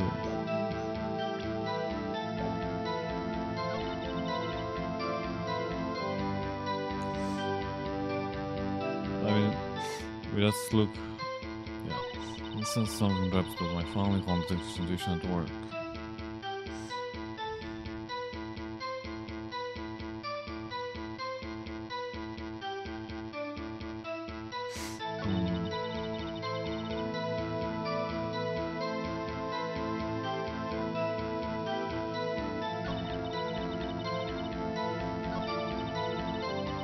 My boyfriend.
After the murder.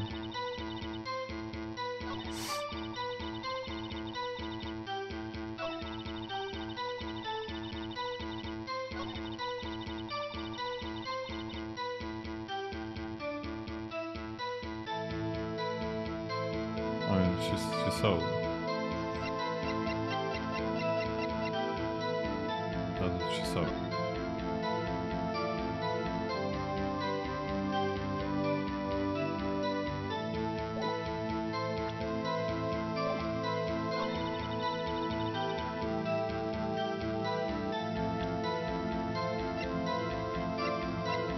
Maybe we should just try randomly.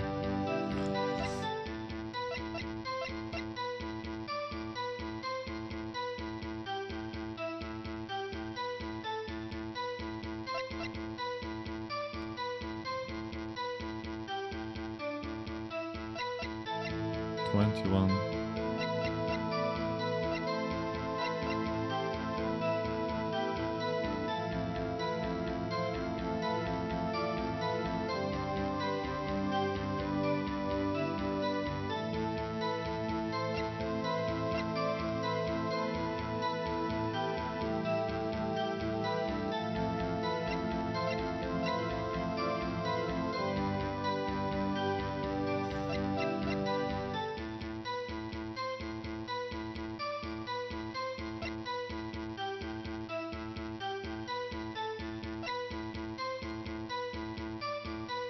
No, I mean...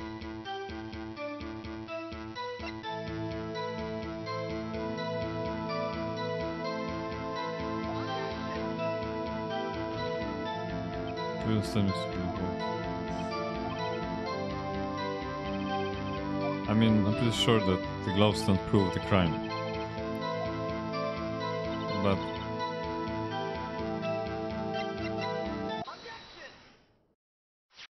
Witness, do you know what this is?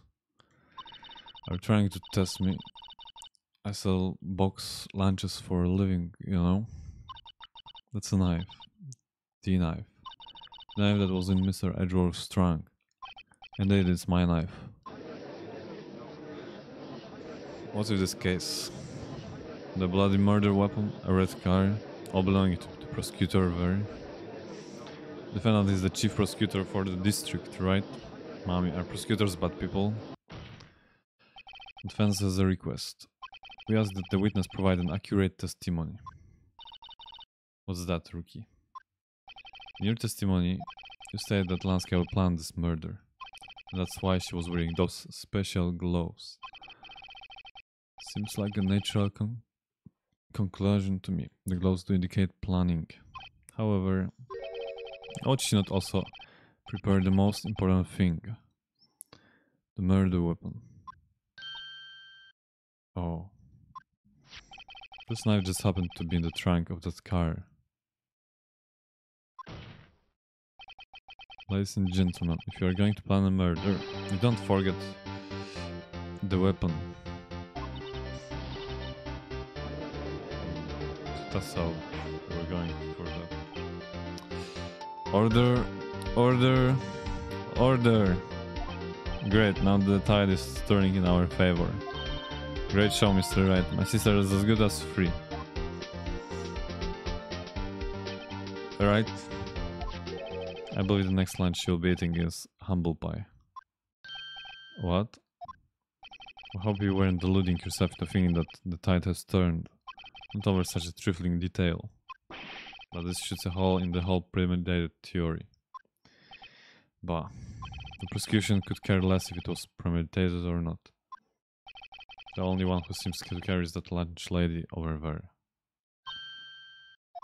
The defendant Lanska murdered the detective with a knife. That's the only thing the prosecution need to prove, nothing else. Very good, Mr. Prosecutor. I suppose you think you are clever now. But you know as well as I do that she planned on killing him. It was planned. If it wasn't, why would she have been wearing? I believe I'd like to hear your testimony again. Witness, please tell us only what you saw, not what you thought. How dare you? My powers of deduction are not to be underestimated. Really now. Angel's deduction. Lanska intended to murder Detective Goodman. That's why she called the victim all the way to the prosecutor's office. I'm sure the chief prosecutor had a grudge against the victim. Nothing else could drive that human machine to plunge the knife in again and again. Ah, this is already true. The victim was summoned from the police department to the prosecutor's office. The sound looked like premeditation, doesn't it? So if I ordered the pizza, does that mean I'm planning to kill the delivery boy? And in case the defense may now cross-examine the witness. Like, I will push her to the talking, but I know the last one is...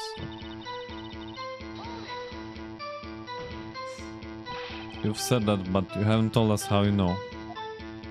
That's what I'm about to tell you, Rookie. I believe what she just said was a mere prelude to the story she's about to tell. Try not to interrupt her again. Rookie, never interrupt a storyteller. It's like pulling a bun out of the oven half-baked. Something's half-baked, you're alright, and you're trying to confuse the defense witness. We are not very quick on our feet. Hello? Okay. Now why do you believe the suspect had intention to murder the victim? Her actions speak for themselves. That's why she called the victim all the way to the prosecutor's office. You have no proof that Mrs. Sky called him there. You have no proof that she didn't. A message of thoughts. There is no record of call made on the defendant's Mrs. Lana Sky's phone. She might have written him a letter. Come on, you could have tried public phone first at least. In any case, the victim came to the prosecutor's office where he was murdered. I'm sure he had a reason to be there. Witness, why do you think it was the suspect who summoned the victim that day? I'm sure the chief prosecutor had a grudge against the victim. What kind of grudge? Well, I wouldn't know that. Of course you don't, that's because she didn't have a grudge. Rookie, I have a lunchbox here. Now, what's inside? How am I supposed to know? See, we agree there is a lunchbox here, but we don't know what's inside. Person's life is like lunchbox with pretzels, don't you agree? I get it, that's why my lunch was so salty. This judge isn't very good with metaphors. The suspect had a grudge against Detective Goodman. Will you tell us your basis for thinking this? It's simple. Nothing else could drive that Hugh machine to plunge the knife again and again. Okay, so we'll just present... Objection. Objection. You say she stabbed him again and again. But you couldn't have witnessed that. Are you testing me? Then I will test you. With my moss surprise. I'm afraid the moss is growing under our feet as we wait, Mrs. Starr. What do you mean? I shouldn't have to explain this. But take a look. The autopsy report says that the death was due to a loss of blood from one stab wound. You are right. Good show, Mr. Edgeworth. What a hunk, he's my hero, really. What about my objection? No one noticed? Well, witness? You got the crime scene set right. Oh, thanks. I always believed that no one could ever mistake ketchup for blood. But now I realize that such mistakes are possible. So, you are saying you mistook something for blood? When she lifted her knife, I thought I saw blood at her breast. Splatter blood from her victim. That's why I thought she must have stabbed him at least twice. Then tell us what you saw that you thought it was blood. Testify. Her red muffler looked like blood to me. That's how ghastly the whole scene was. Her red muffler? Yes, like a scarf. The chief prosecutor always wears one around her neck. So she can be easily hung at the moment sometimes, I suppose. She's right. Mrs. Sky was wearing a red scarf, wasn't she? But wait, isn't it odd that you mistook that for splattered blood? Well, people often mistake my beard for a bib. But a judge will be. That's why this place feels so much like kindergarten. Actually, I do think I saw traces of blood on her clothes. However, the autopsy report is clear on this matter. There was only one knife wound. Apparently Mrs. Starr isn't entirely sure of her own testimony. Mr. Wright, this is our chance. Chance for what, I wonder? Miss Starr has turned out to be as short-tempered as she looked when we met her. Changing her abilities as a detective really set her off. A short wick burns out the fastest. A scientific fact. I wonder, wouldn't it depend on the size of the candle? I mean, add more wax and even a really short wick will burn longer. Obviously more scientific testing is required. Lance can stand to murder Detective Goodman. Does she call the victim? All the prosecutors. I'm sure the prosecutor had a grudge against the victim. Her muffler looked like a blood to me. That's how ghastly the whole scene was.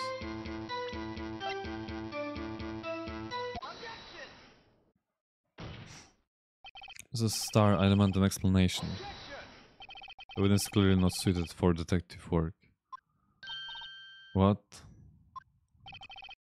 The suspect was not wearing a scarf or muffler of any kind when she stabbed the victim. And you've proved it yourself. With this photograph.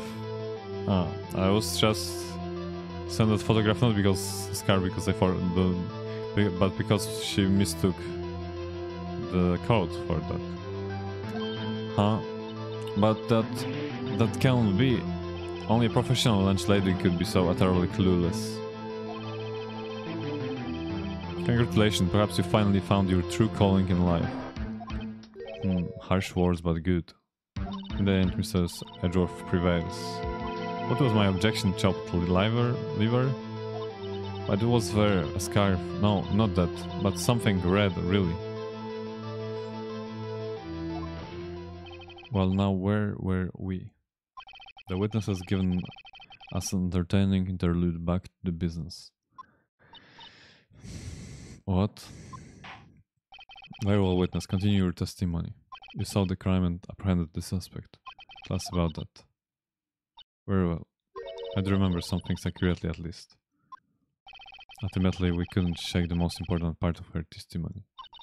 The most important part? The part where your sister stabs the victim. This next testimony might just be the moment of truth. Apprehending the suspect. After the murder, the suspect attempted to run behind the partition off to her side. I quickly caught her, explained her rights to her and arrested her on the spot. Yes, when I arrested her she mentioned the muffler. That's what had me confused in my earlier testimony. The chief prosecutor made to escape, but against Angel Star resistance is futile. You're quite determined about this scarf, aren't you? Strike like a snake and bite like a cobra. That's me, Angel Star. That wasn't a very good metaphor. First of all, a cobra is kind of a snake. Don't bother me with details unless you want to get bitten. No thanks. Not to self. Mr. Wright is weak against poisonous snake bites. Chief prosecutor tried to resist, but her efforts were in vain. She knocked my hands aside, kicked over an oil drum. An oil drum? Hard to imagine. Oh, she's beautiful but deadly. A predator, this one, a leopard woman. Rawr. Well, Mr. Wright, your cross-examination, if you will. Alright. Apprehending the suspect. After the murder, the suspect attempted to run behind the partition off to her side. So where is this partition on the floor plans? I'm sure that means this wall next to the car. That's right. There was a wall there, about 6 feet high. She was obviously trying to hide herself.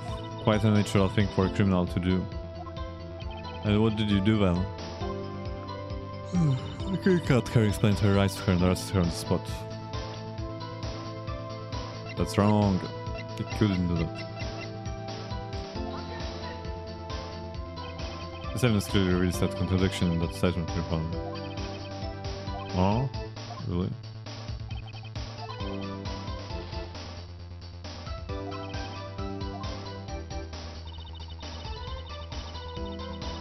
I've shown this because it's very like she was in B. She couldn't.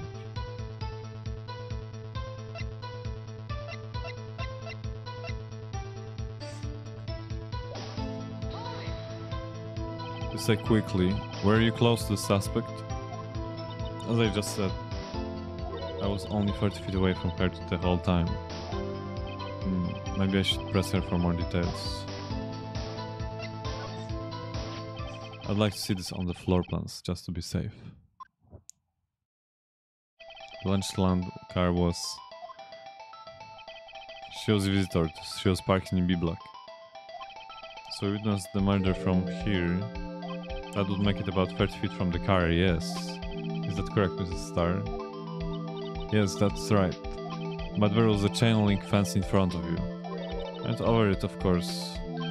Amazing, the Kappa Queen lunch lady athlete indeed. It would have taken her a little time to climb over the fence. So she couldn't have gotten to my sister that fast. Yeah, that fence was about 9 feet high too. So how did Mrs. Sky not get away?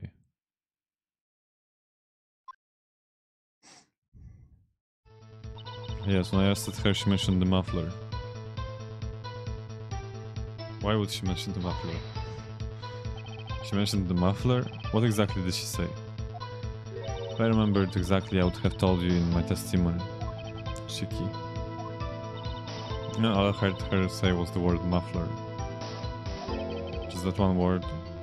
So, what you heard wasn't the suspect talking to you, but to someone else's.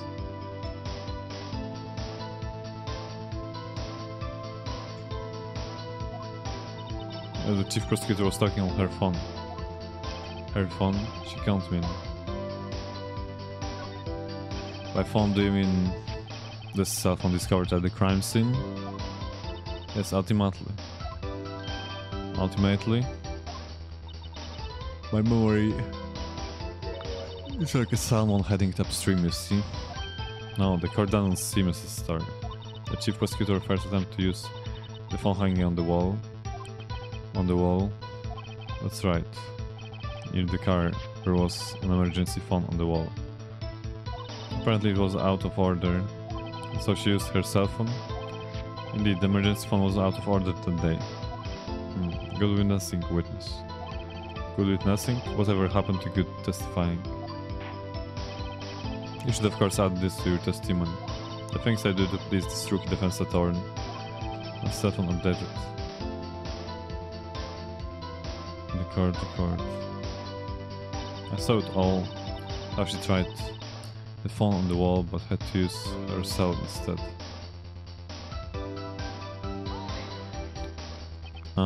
Do you think you could restate your testimony for the court?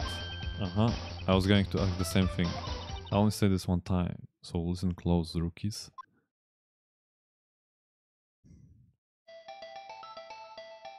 The chief prosecutor stabbed the victim and ran behind the partition. When she picked up the emergency phone on the wall, but it was out of order. So she pulled her own cell phone out of her pocket. And during that time you climbed over the chain link fence. Then when I boldly grabbed her arm, the chief prosecutor hung up her phone. And you saw her doing this? What is it, Mr. Wright? The chief prosecutor made to escape against Angel reasons futile.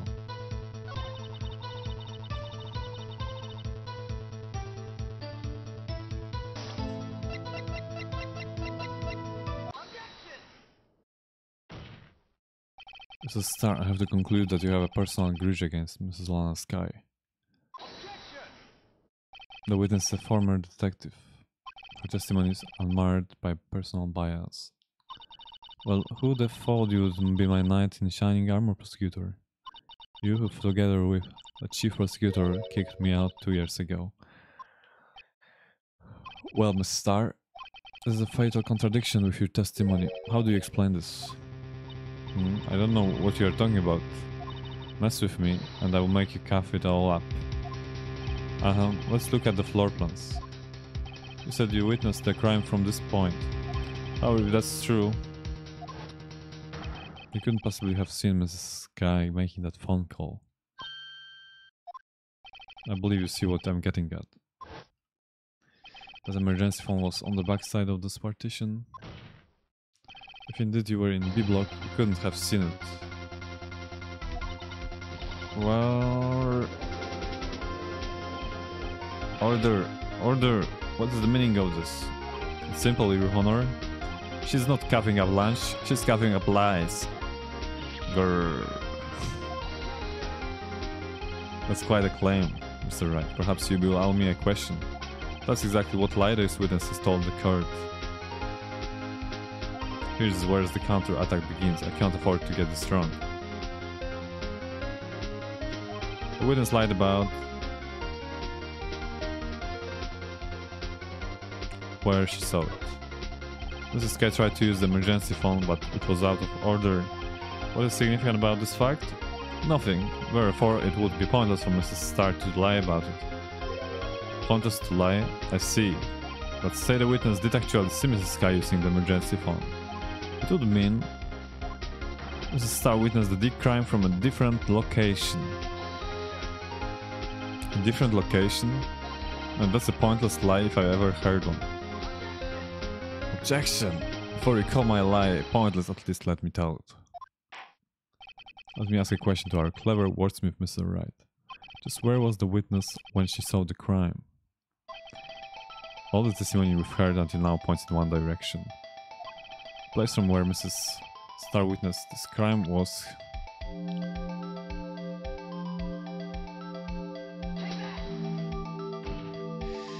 This is the only place where she could have been. The security guard room. Indeed, the security room is in the underground parking lot. It's well positioned. It's built on the second floor so you can see the entire lot. She would have been able to see the emergency phone from there.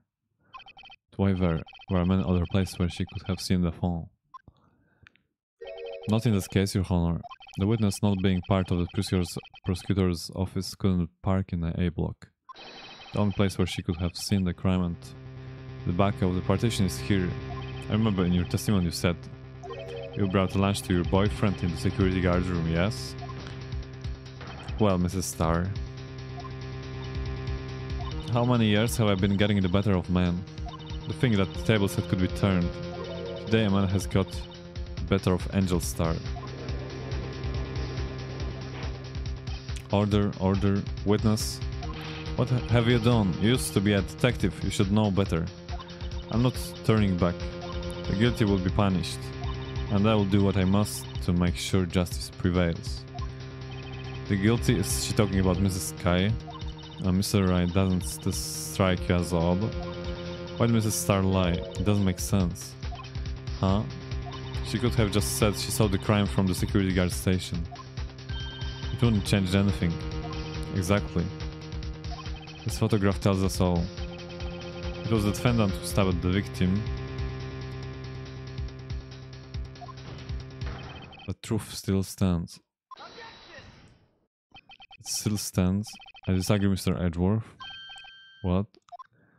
If a witness is found to be lying, they are guilty of perjury. She knows this. She wouldn't risk that without a good reason. So tell us what her reason was, Mr. Wright. Huh? Me? Who else? Mr. Wright, let's review what we know. Mrs. Starr witnessed the crime from the security guard station. But she lied and said she saw it from B block. It must make a vital difference, but what? What would change? Angle of view to the crime. Distance to the crime. Difference in lighting. I don't know this one. Why did the angle at which she saw the crime occur would change? The angle? What do you mean? Well, the security guard station is on the second floor, and she would have sort of a more 3D view of the crime. It's important. Why? Perhaps you'd like to reconsider, Mr. Wright. Mr. Wright, let's review what we know. I mean, because come on. I know that the photo is made here, you know, so... Distance to the crime. Let's try to make this one. It's a difference in lighting. Lighting? What does that mean? Well, it means, see, the security guard station is on the second level, so she would have seen the crime in better lighting conditions. And it's important. Why? Okay. Mr. Wright, let's review what we know.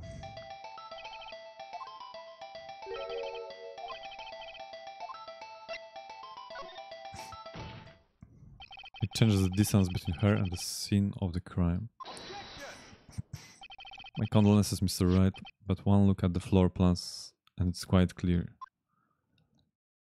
The distance between the scene of the crime and the guard station is 30 feet. I don't see how that would change what she could see.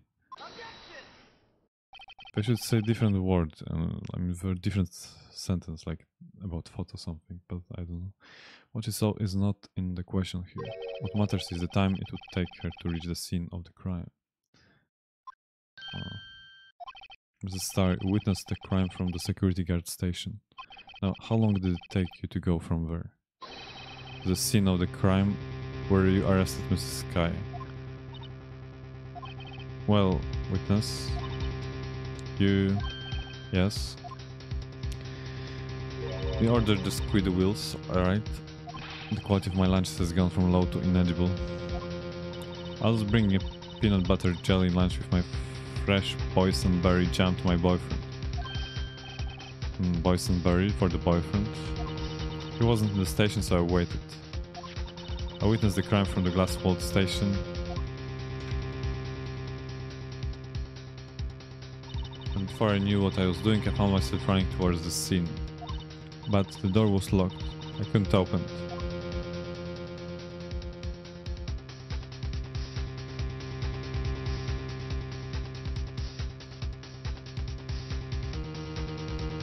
That's why I had to go through the visitors parking in B block. That's quite a detour.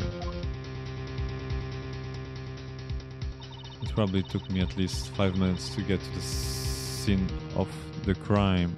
Yo, Binomical, what's up? 5 minutes? This changes things considerably. But it was that woman over there in the defendant's chair who stabbed him. I know it. I have photographic evidence. I swear it. I swear it on my finest plastic spork. You have a point, and the spork is a wonderful invention. Would you like another caviar lunch? Absolutely. Oh. Mr. Wright, you have to do something. Do I have any evidence to stop this? Objection to what?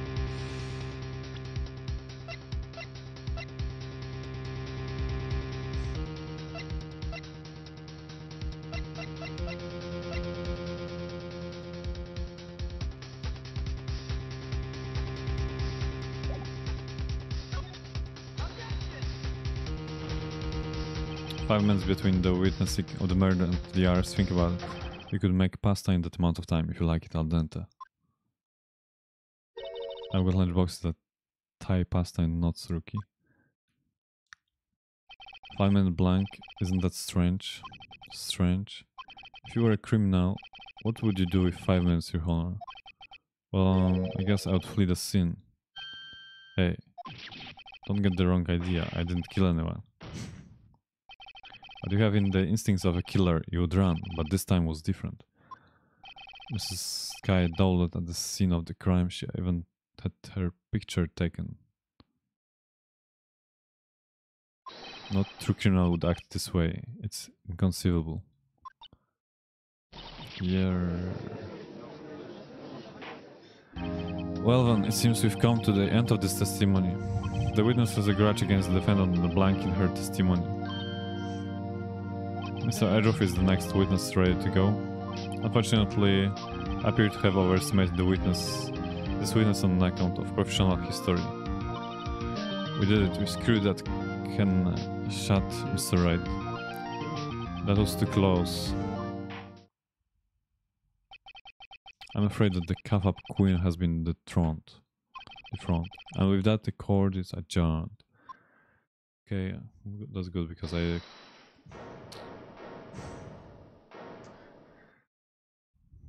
Mr. Edgeworth, you ordered the squidwills, right? That's the one she tried to foist off on me. I prefer to not take the defense teams left over. Anything else to say? I might be able to save you. I have decisive evidence. What was that? Is this another one of her trick lunch boxes? My apologies, but we have no further questions to ask of you, Mrs. Starr. Is this your jumbo lunchbox? Woohoo, a triple decker.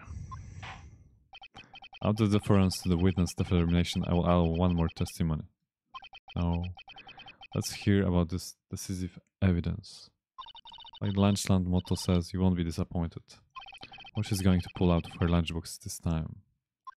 I was thinking I have only one try. I should have mentioned those 5 minutes when I wasn't looking at the crime scene. And now, to the matter of the victim's shoe, can I not bring this up? 2 types of blood were found in this shoe. One was of course the victim's, and the other blood type matches that of the defendant, Mrs. Lana Sky. This shoe proves it. It's flawless decisive evidence. What? There was blood found on that shoe? Try lunch not for all your lunch and decisive evidence needs. Witness, what's the meaning of this? Why is this the first time I've heard of this evidence? Simple, as I've already said. I don't trust you with evidence, Mr. Edgeworth. That's why I took the liberty of investigating this myself.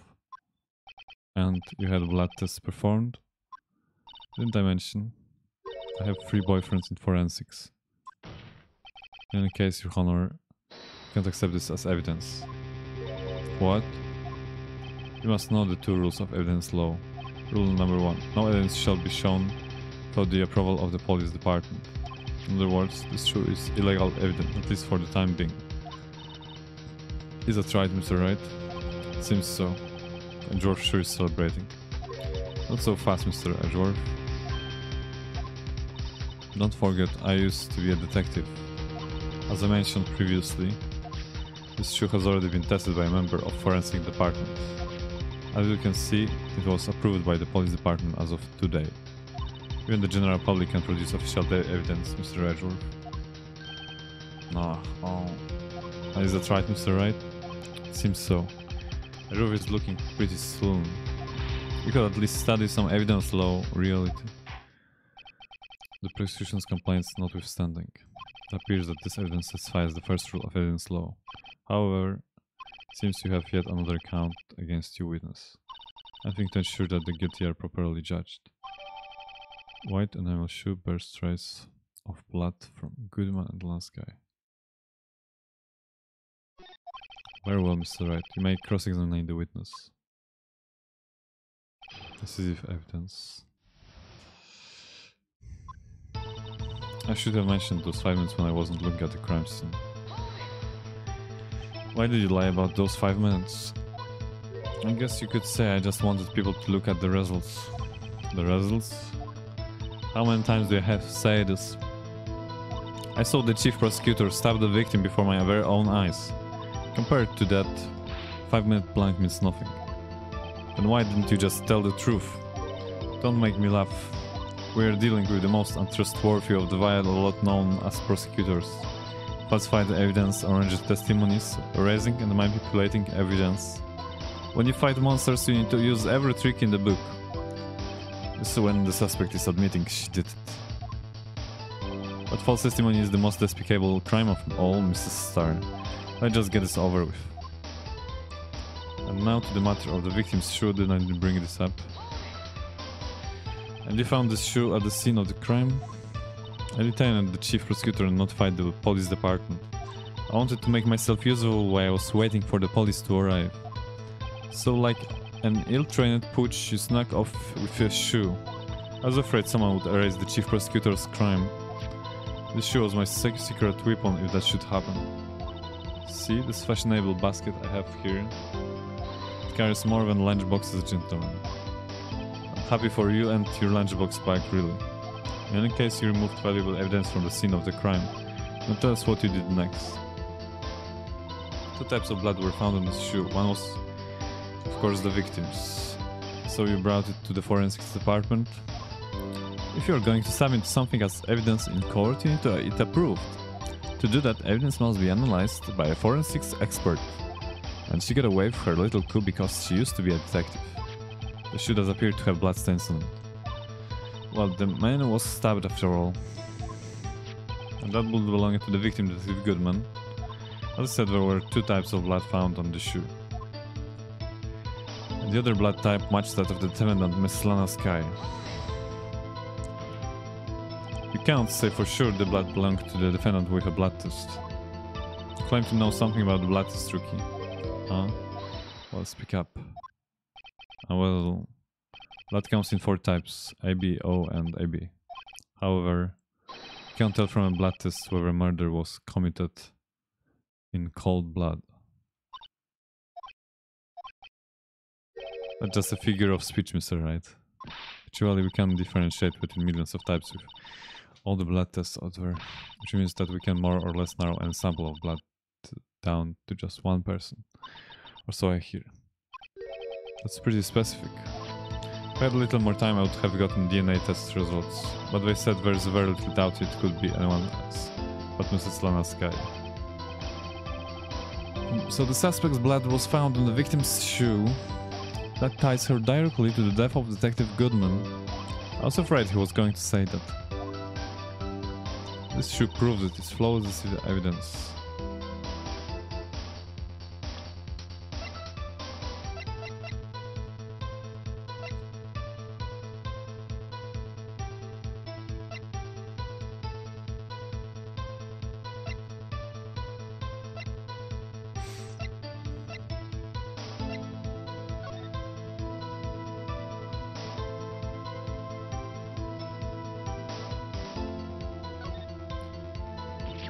There's blood here too, on the sole of the shoe. It's got to be the victim's. He must have stepped in a pool of his own blood. All this blood. It's horrible. This blood might be an important clue.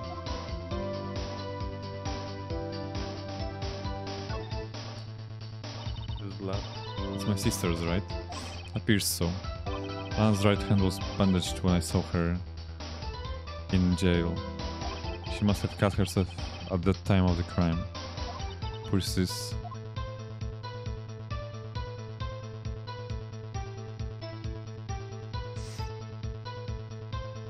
Like, so how the victim can...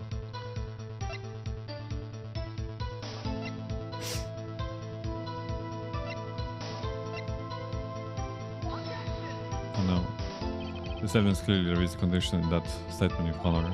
How exactly is it?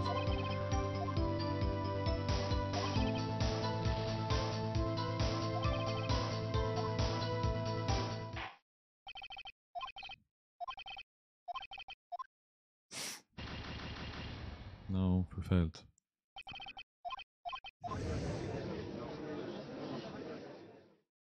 It's annoying because I need to repeat everything.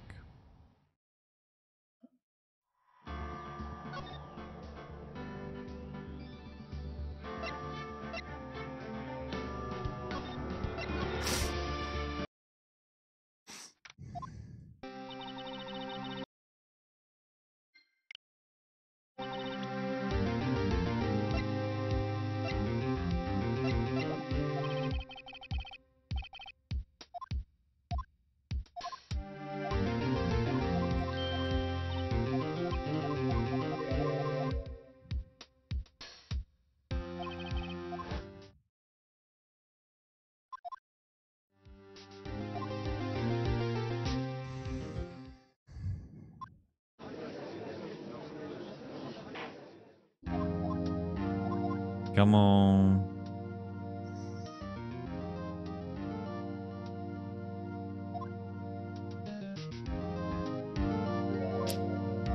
I don't know if I will remember everything.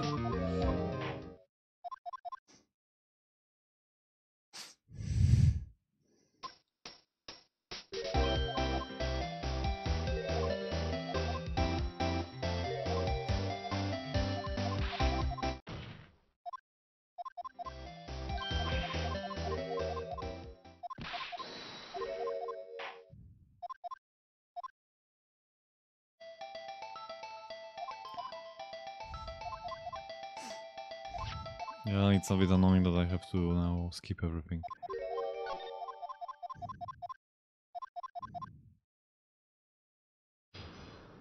There will be some testaments as well.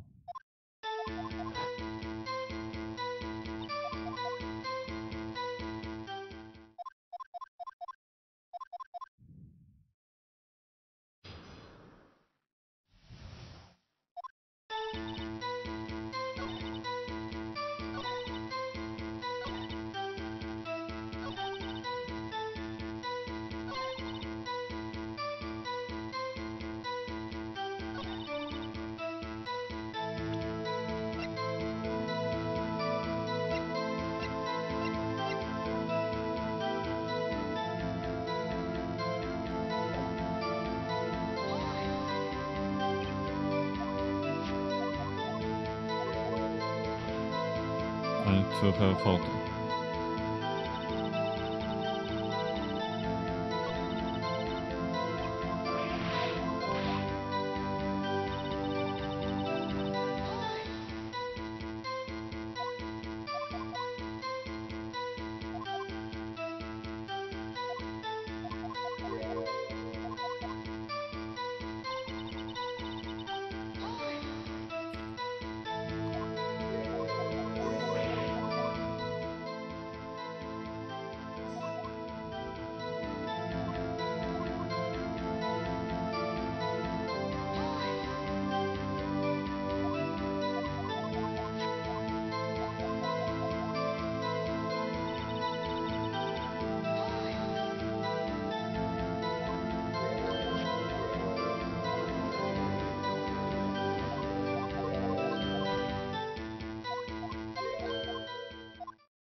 I remember that I have to show the knife now.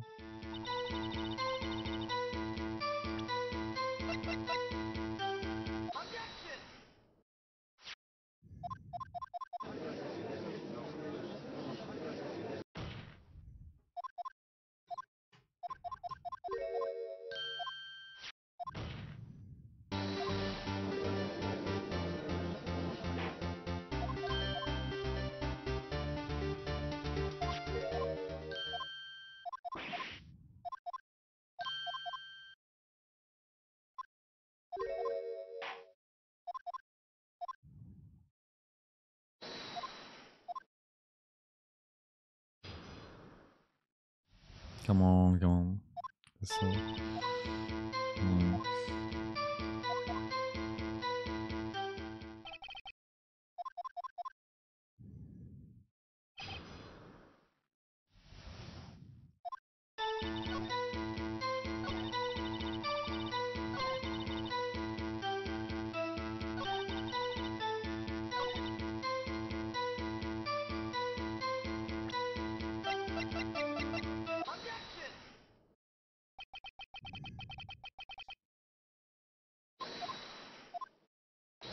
Come on.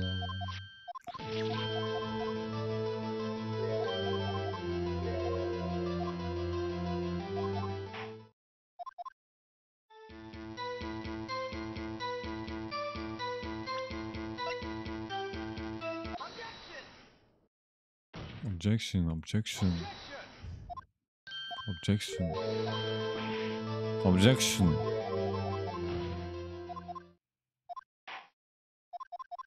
Objection. Hell. Apprehending the suspect.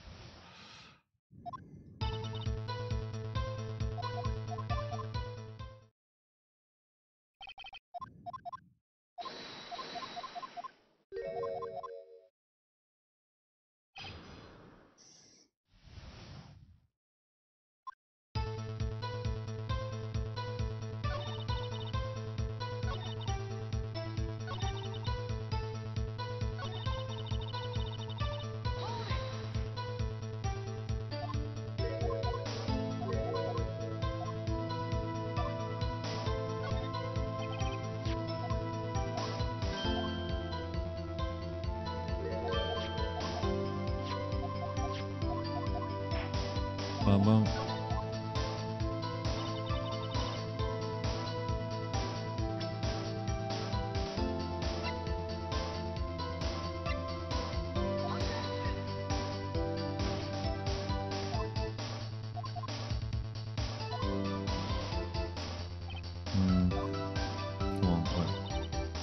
Maybe I need to use this.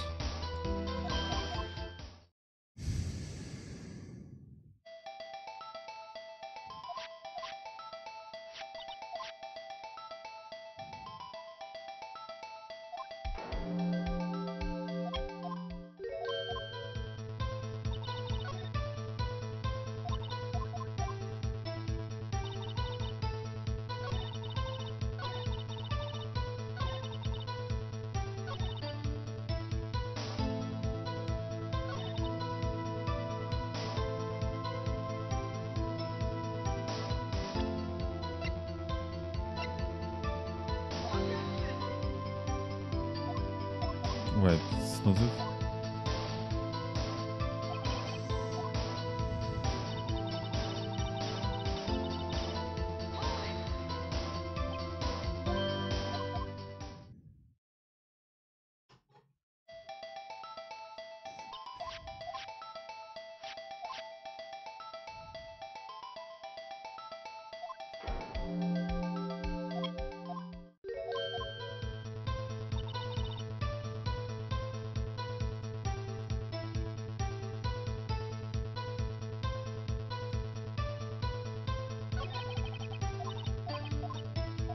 Yeah, I need to make it premeditated, right?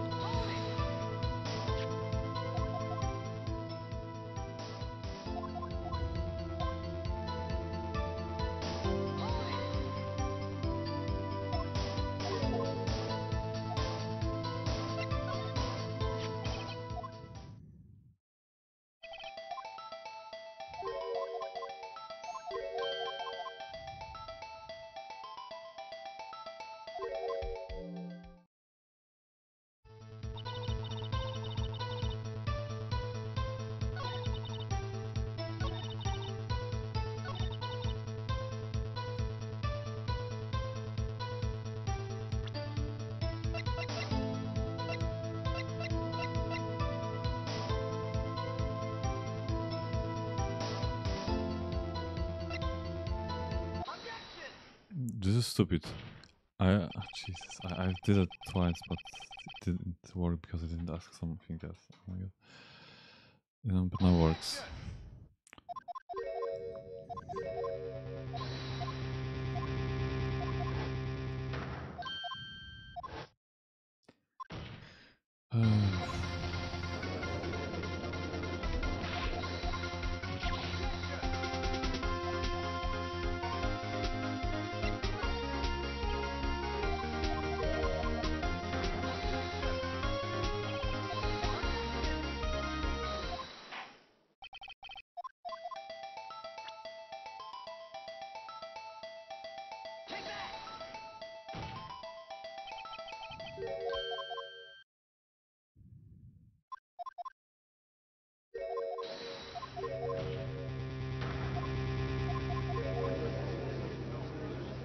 Like I wasted about 15 minutes going back.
Come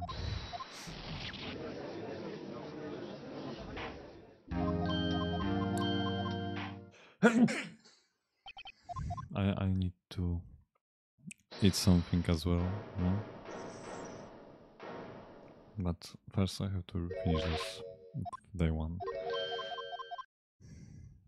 I have only 3 chances.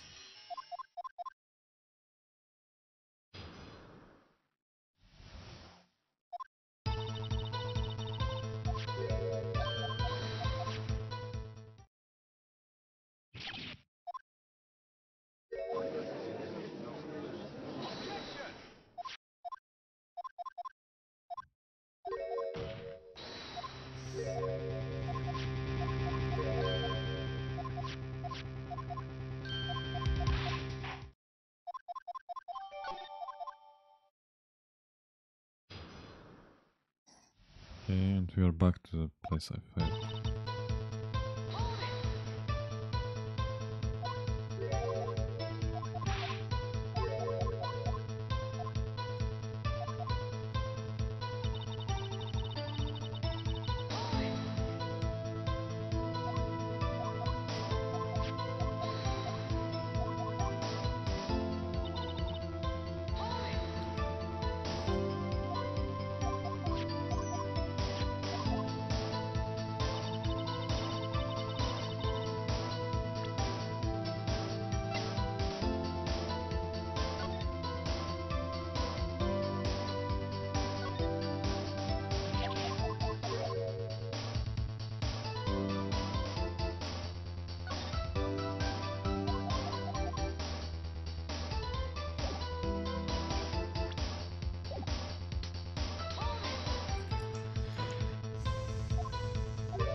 Let's say then go with that. You ordered the peppered fish guts, right? Someone like it hot, Mr. Right? Someone like your client, she's enough hot water to make a whole vat of soup. Mr. Right, do you or don't you have a problem with this shoe?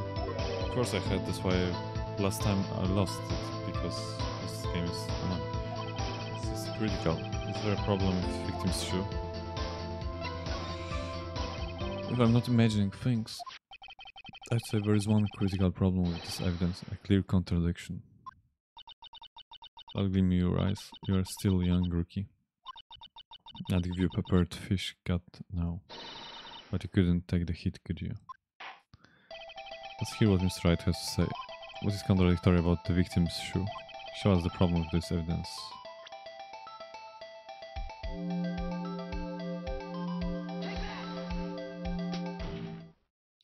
I wonder if you noticed. There is blood on the bottom of this shoe. Don't mess with me, rookie. Or it will be your blood on the bottom of my shoe. Indeed, there is quite a bit of blood on the bottom of the shoe. It makes sense, the victim was stabbed with a knife. What could possibly be contradictory about the blood on the bottom of his shoe? Who's in the trunk of the car?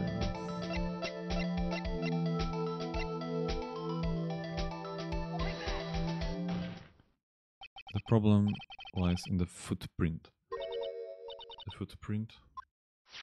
Note that the bottom of the victim's shoe is covered in blood. Then, isn't it strange? Why aren't any bloody footprints found by the scene of the crime? I think that's because he's dead, he can't move, so yeah. As you can see, there were no traces of any such footprints at the scene of the crime. It contradicts your claim about this shoe. This picture only shows part of the floor, so there could be heavy and bloody footprints. Then where are they, Mr. Edward? Because we checked the scene and found nothing of the sort. Order, well, witness. What? Great going, Mr. Wright, but it's true that the lack of footprint is a contradiction. But then we have to ask why there wasn't a footprint. Oh, that's true. There has to be a reason why there wasn't a footprint. Think, Mr. Wright, think. Hey, I don't know why it's not there. I was good at finding contradictions. What?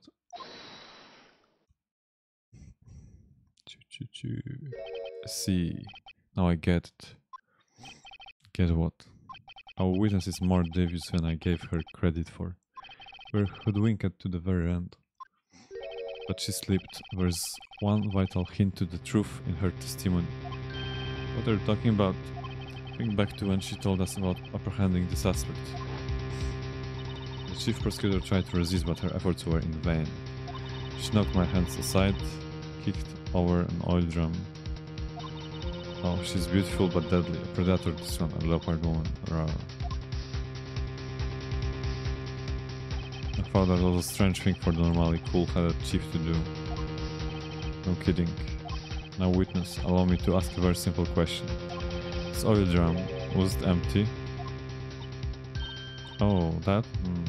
I'm not sure I like your attitude, Mr. Edgeworth.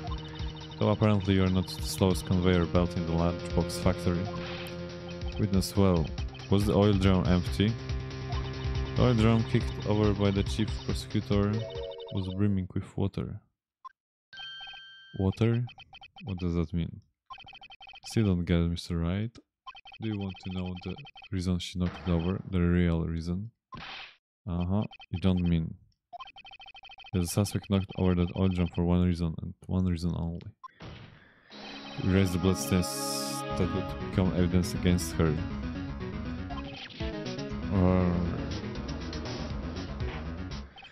That ties things up quite nicely. The bloodstains left on the victim's shoes tie her quite clear to this murder.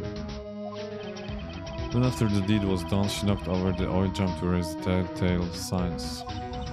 Why, that's the prosecutor's specialty, erasing evidence. That reminds me, this guy's right hand was hurt. Didn't she say she'd cut herself when she stabbed him?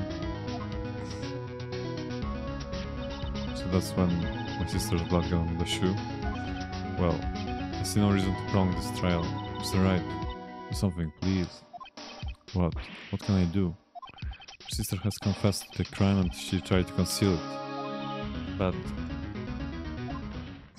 enough. There is no need for further debate. The verdict, Your Honor. Very well. Angel studies on the prosecution side.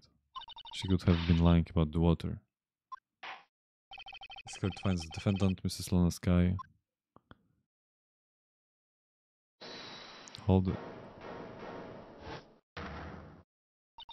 Little girl, what did you just say? Me? Did you just say that I, Angel Star, was on the prosecution side? Well, yeah, you are. You're saying my sister hid evidence by erasing the bloody footprint. How do you had your feel, but here you are demanding a second helping. Another lunchbook called evidence. Wait, witness, don't tell me you had something else. The time for deliberation is past, and for your comments and you will be held in contempt of court. Your threats don't scare the calf up, Queen. Look at this. The photograph. I had it just in case anyone had the gall to suggest that the white shoe didn't belong to the victim.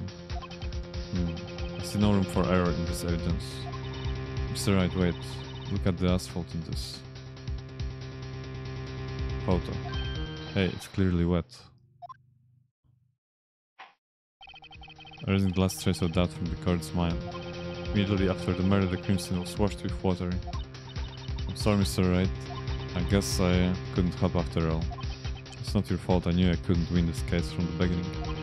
And it seems this is what your sister wanted anyway.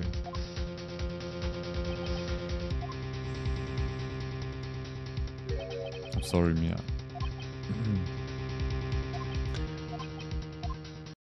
Right, wet or not, don't be so quick to throw in the towel. Get your slap off the asphalt, take another look. Don't give up, and not until the bitter end. This is the last piece of evidence. Very well, this time I'd like to declare a verdict for good.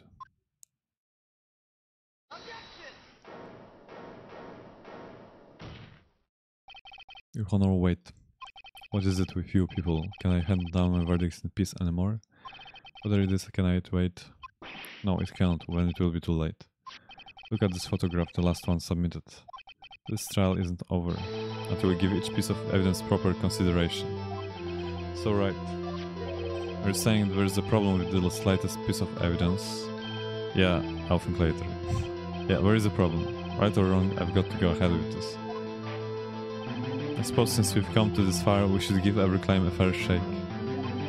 Very well, Mr. Wright. Show the court the problem in this photograph. Wow, what is this?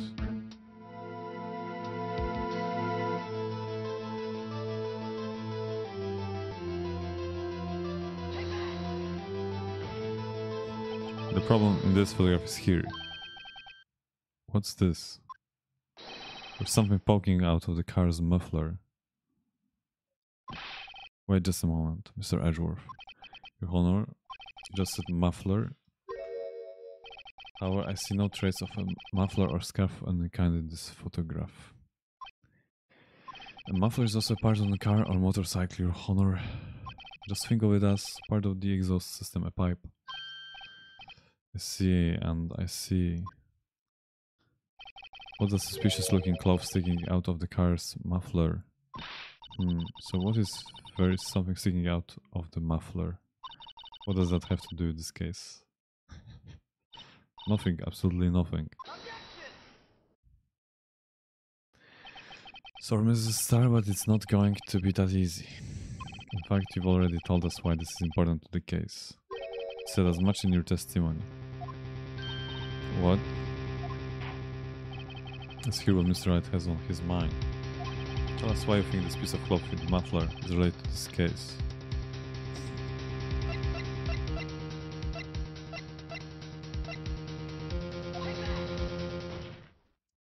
Mrs. Starr, recall your testimony for the court. Ah yes, when I asked her she mentioned the muffler.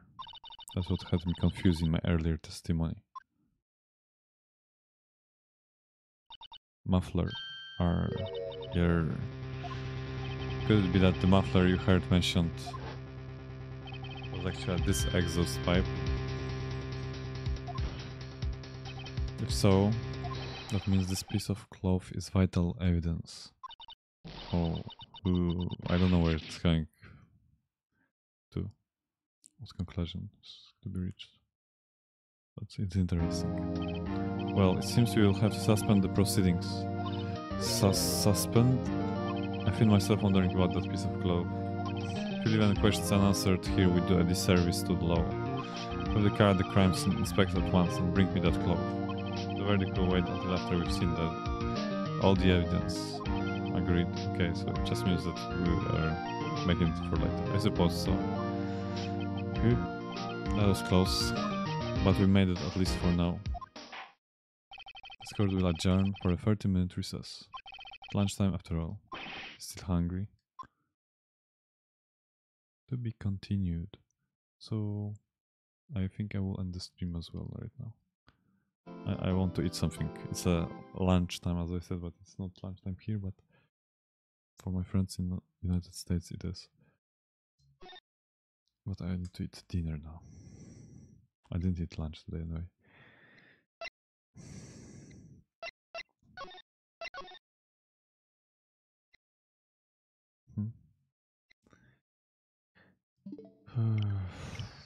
Okay, so I mean it's dark, so you can't even see me. I forgot that I have my camera. It's like black.